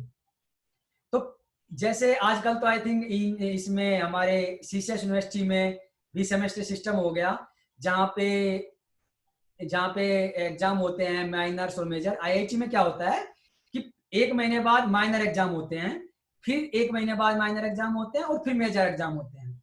मीन्स अराउंड 4 महीने से 5 महीने का एक सेमेस्टर होता है। तो उसमें एक महीने में एग्जाम होते हैं, फिर एक महीने बाद एक एग्जाम होते हैं, फिर 2 महीने बाद मेजर एग्जाम होते हैं। तो उसको माइनर माइनर मेजर बोलते हैं। और जो हमारा जो ग्रेड होता है फिर इसके बाद डिसाइड होता है। तो जब मैं 4 कोर्स कर रहा था, तो जो पहला पहला जो सेमेस्टर जो सॉरी जो पहला माइनर एग्जाम का रिजल्ट आया, उसमें मैं ज्यादातर में टॉप 3 और 4 में था। किसी में मेरा तीसरा नंबर था, किसी में मेरा चौथा नंबर था, एक में मेरा 9वां नंबर था। तो मैं बहुत सरप्राइज हुआ कि लगभग 20 से 30 क्लास स्टूडेंट्स थे क्लास में, एक में 48 स्टूडेंट्स भी थे। तो बड़ा सरप्राइज हुआ यार, मेरा तो मतलब टॉप 5 में मैं हूँ ऑलमोस्ट हर एक में, या टॉप 10 में तो डेफिनेटली हूँ। तो मुझे लगा यार मैं इनसे कम नहीं हूँ। तो मैंने क्या किया कि मैंने फिर वो चेंजेस लाना शुरू किया अपने आप में कि जो लोगों में है। तो मैंने सबसे पहले क्या किया, मैंने दो तरीके से काम करना शुरू किया। एक तो मैंने दिन में तो मैं एग्जाम ये क्लासेस करता था, और रिसर्च, क्योंकि साथ साथ में हमें रिसर्च ट्रेनिंग भी करनी होती थी। तो दिन में तो हमें ये करना होता, शाम को मैंने इंग्लिश की कोचिंग लेना शुरू किया। और कोचिंग वहां पे, क्योंकि आईआईटी के बिल्कुल ठीक सामने जेएनयू है, जवाहरलाल नेहरू यूनिवर्सिटी। और आईआईटी के बाजू में ही बेसराय है, काफी फेमस है, स्पेशली आईएएस के लिए, यूपीएससी एग्जाम के लिए, साइंस रिलेटेड एग्जाम के लिए। तो वहां पे एक कोचिंग सेंटर था इंग्लिश के लिए, जो वहां पे वो जनरली वो लोग आते थे जो एग्जाम्स की प्रिपरेशन कर रहे थे। तो मैंने भी उसको ज्वाइन कर लिया, और साथ में अपनी मूंछों पे भी काम करना शुरू किया। तो मैंने क्या किया, अब धीरे धीरे इंग्लिश सीखना शुरू किया और अपनी मूछें छोटी करना शुरू किया। तो लास्ट में क्या हुआ कि जब हमारे पूरे सेमेस्टर के बाद जो हमारा रिजल्ट आया, उसमें से 3 को मैंने टॉप किया, और अपनी मूछों को उड़ा दिया, और जीन्स सीधा ट्राउजर से जीन्स पे आ गया। तो 4 महीने में पूरा एशियन हो गया। धीरे धीरे मैंने उनकी उनकी कल्चर को, उनकी चीजों को अडेप्ट कर लिया। और मुझे मेरा मानना है कि भाई जैसा देश वैसा भेष। और बड़ी चीज होती है, हम लोग गांव के लोग हैं, हम लोग तो जैसा माहौल होता है उसके हिसाब से ढल ही जाते हैं। अमेरिका में गए तो हम अमेरिका के हिसाब से ढल गए। तो ओके, सो कुछ लोग अभी भी क्वेश्चन पूछ रहे हैं तो उनके आंसर मैं आई फील बाद में ईमेल के द्वारा दूंगा। अभी मैं सेशन बंद करना चाहूंगा। अगर किसी को, मैं क्या कर रहा हूं कि वो सिंपली मैं आपको अनम्यूट कर रहा हूं। अगर किसी को कोई वर्ड कहने हैं तो हम सिंपली अपने आप को अपना शेयर कर सकते हैं। आपको मैं अनम्यूट कर रहा हूं, आप लास्ट के 2-3 मिनट में जिसको कोई चीज कहनी है आप कह सकते हैं। बाकी प्लीज एक रिक्वेस्ट है, सब लोग अपने आप को अनम्यूट रखिए, सब लोग अपने आप को अनम्यूट रखिए। जिसको बोलना है वो म्यूट कर सकता है।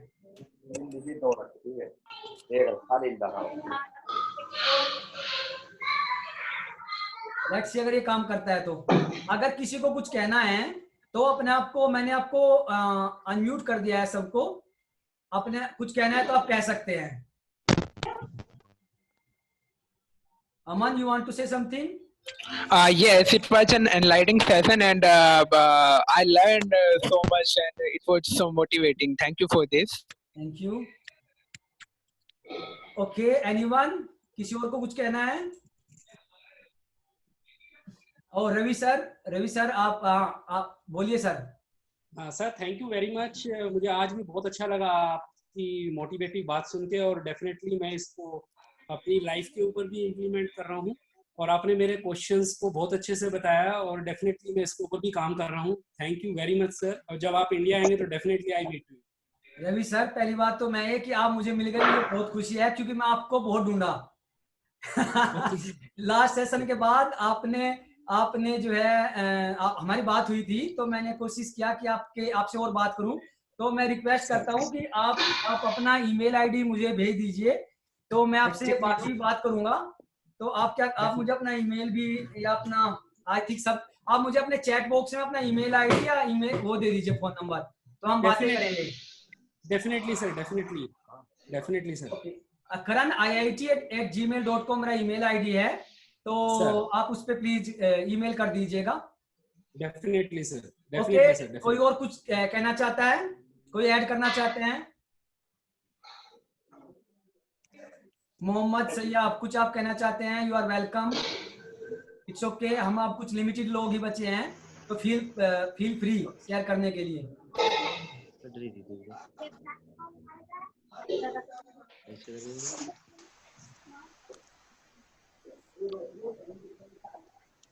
ओके, तो अगर किसी को कुछ नहीं कहना है तो हम फिर सेशन को एंड करते हैं। ओके, और आप सभी आए, थैंक यू सो मच। अच्छा लगा आपसे इंटरेक्ट करके, और मैं भी आगे कॉन्टेक्ट में रहेंगे। किसी को भी अगर किसी तरह की बातें करनी है, फ्यूचर में हम लोग को इंटरेक्शन करना है, कोई आपके किसी तरह का, आप एजुकेशन से काम कर रहे हैं और मैं उसमें हेल्पफुल हो सकता हूं, तो डेफिनेटली आप मुझे करण IIT@gmail.com पर प्लीज ईमेल कीजिए। और thank you so much. I think हमें काफी ऑलमोस्ट 1.5 आवर हो गया। जो लोग आखिर तक रुके, thank you so much. Okay, bye bye, take care, good luck for your future. 2 बार देखती है ना, क्या 2-3 बार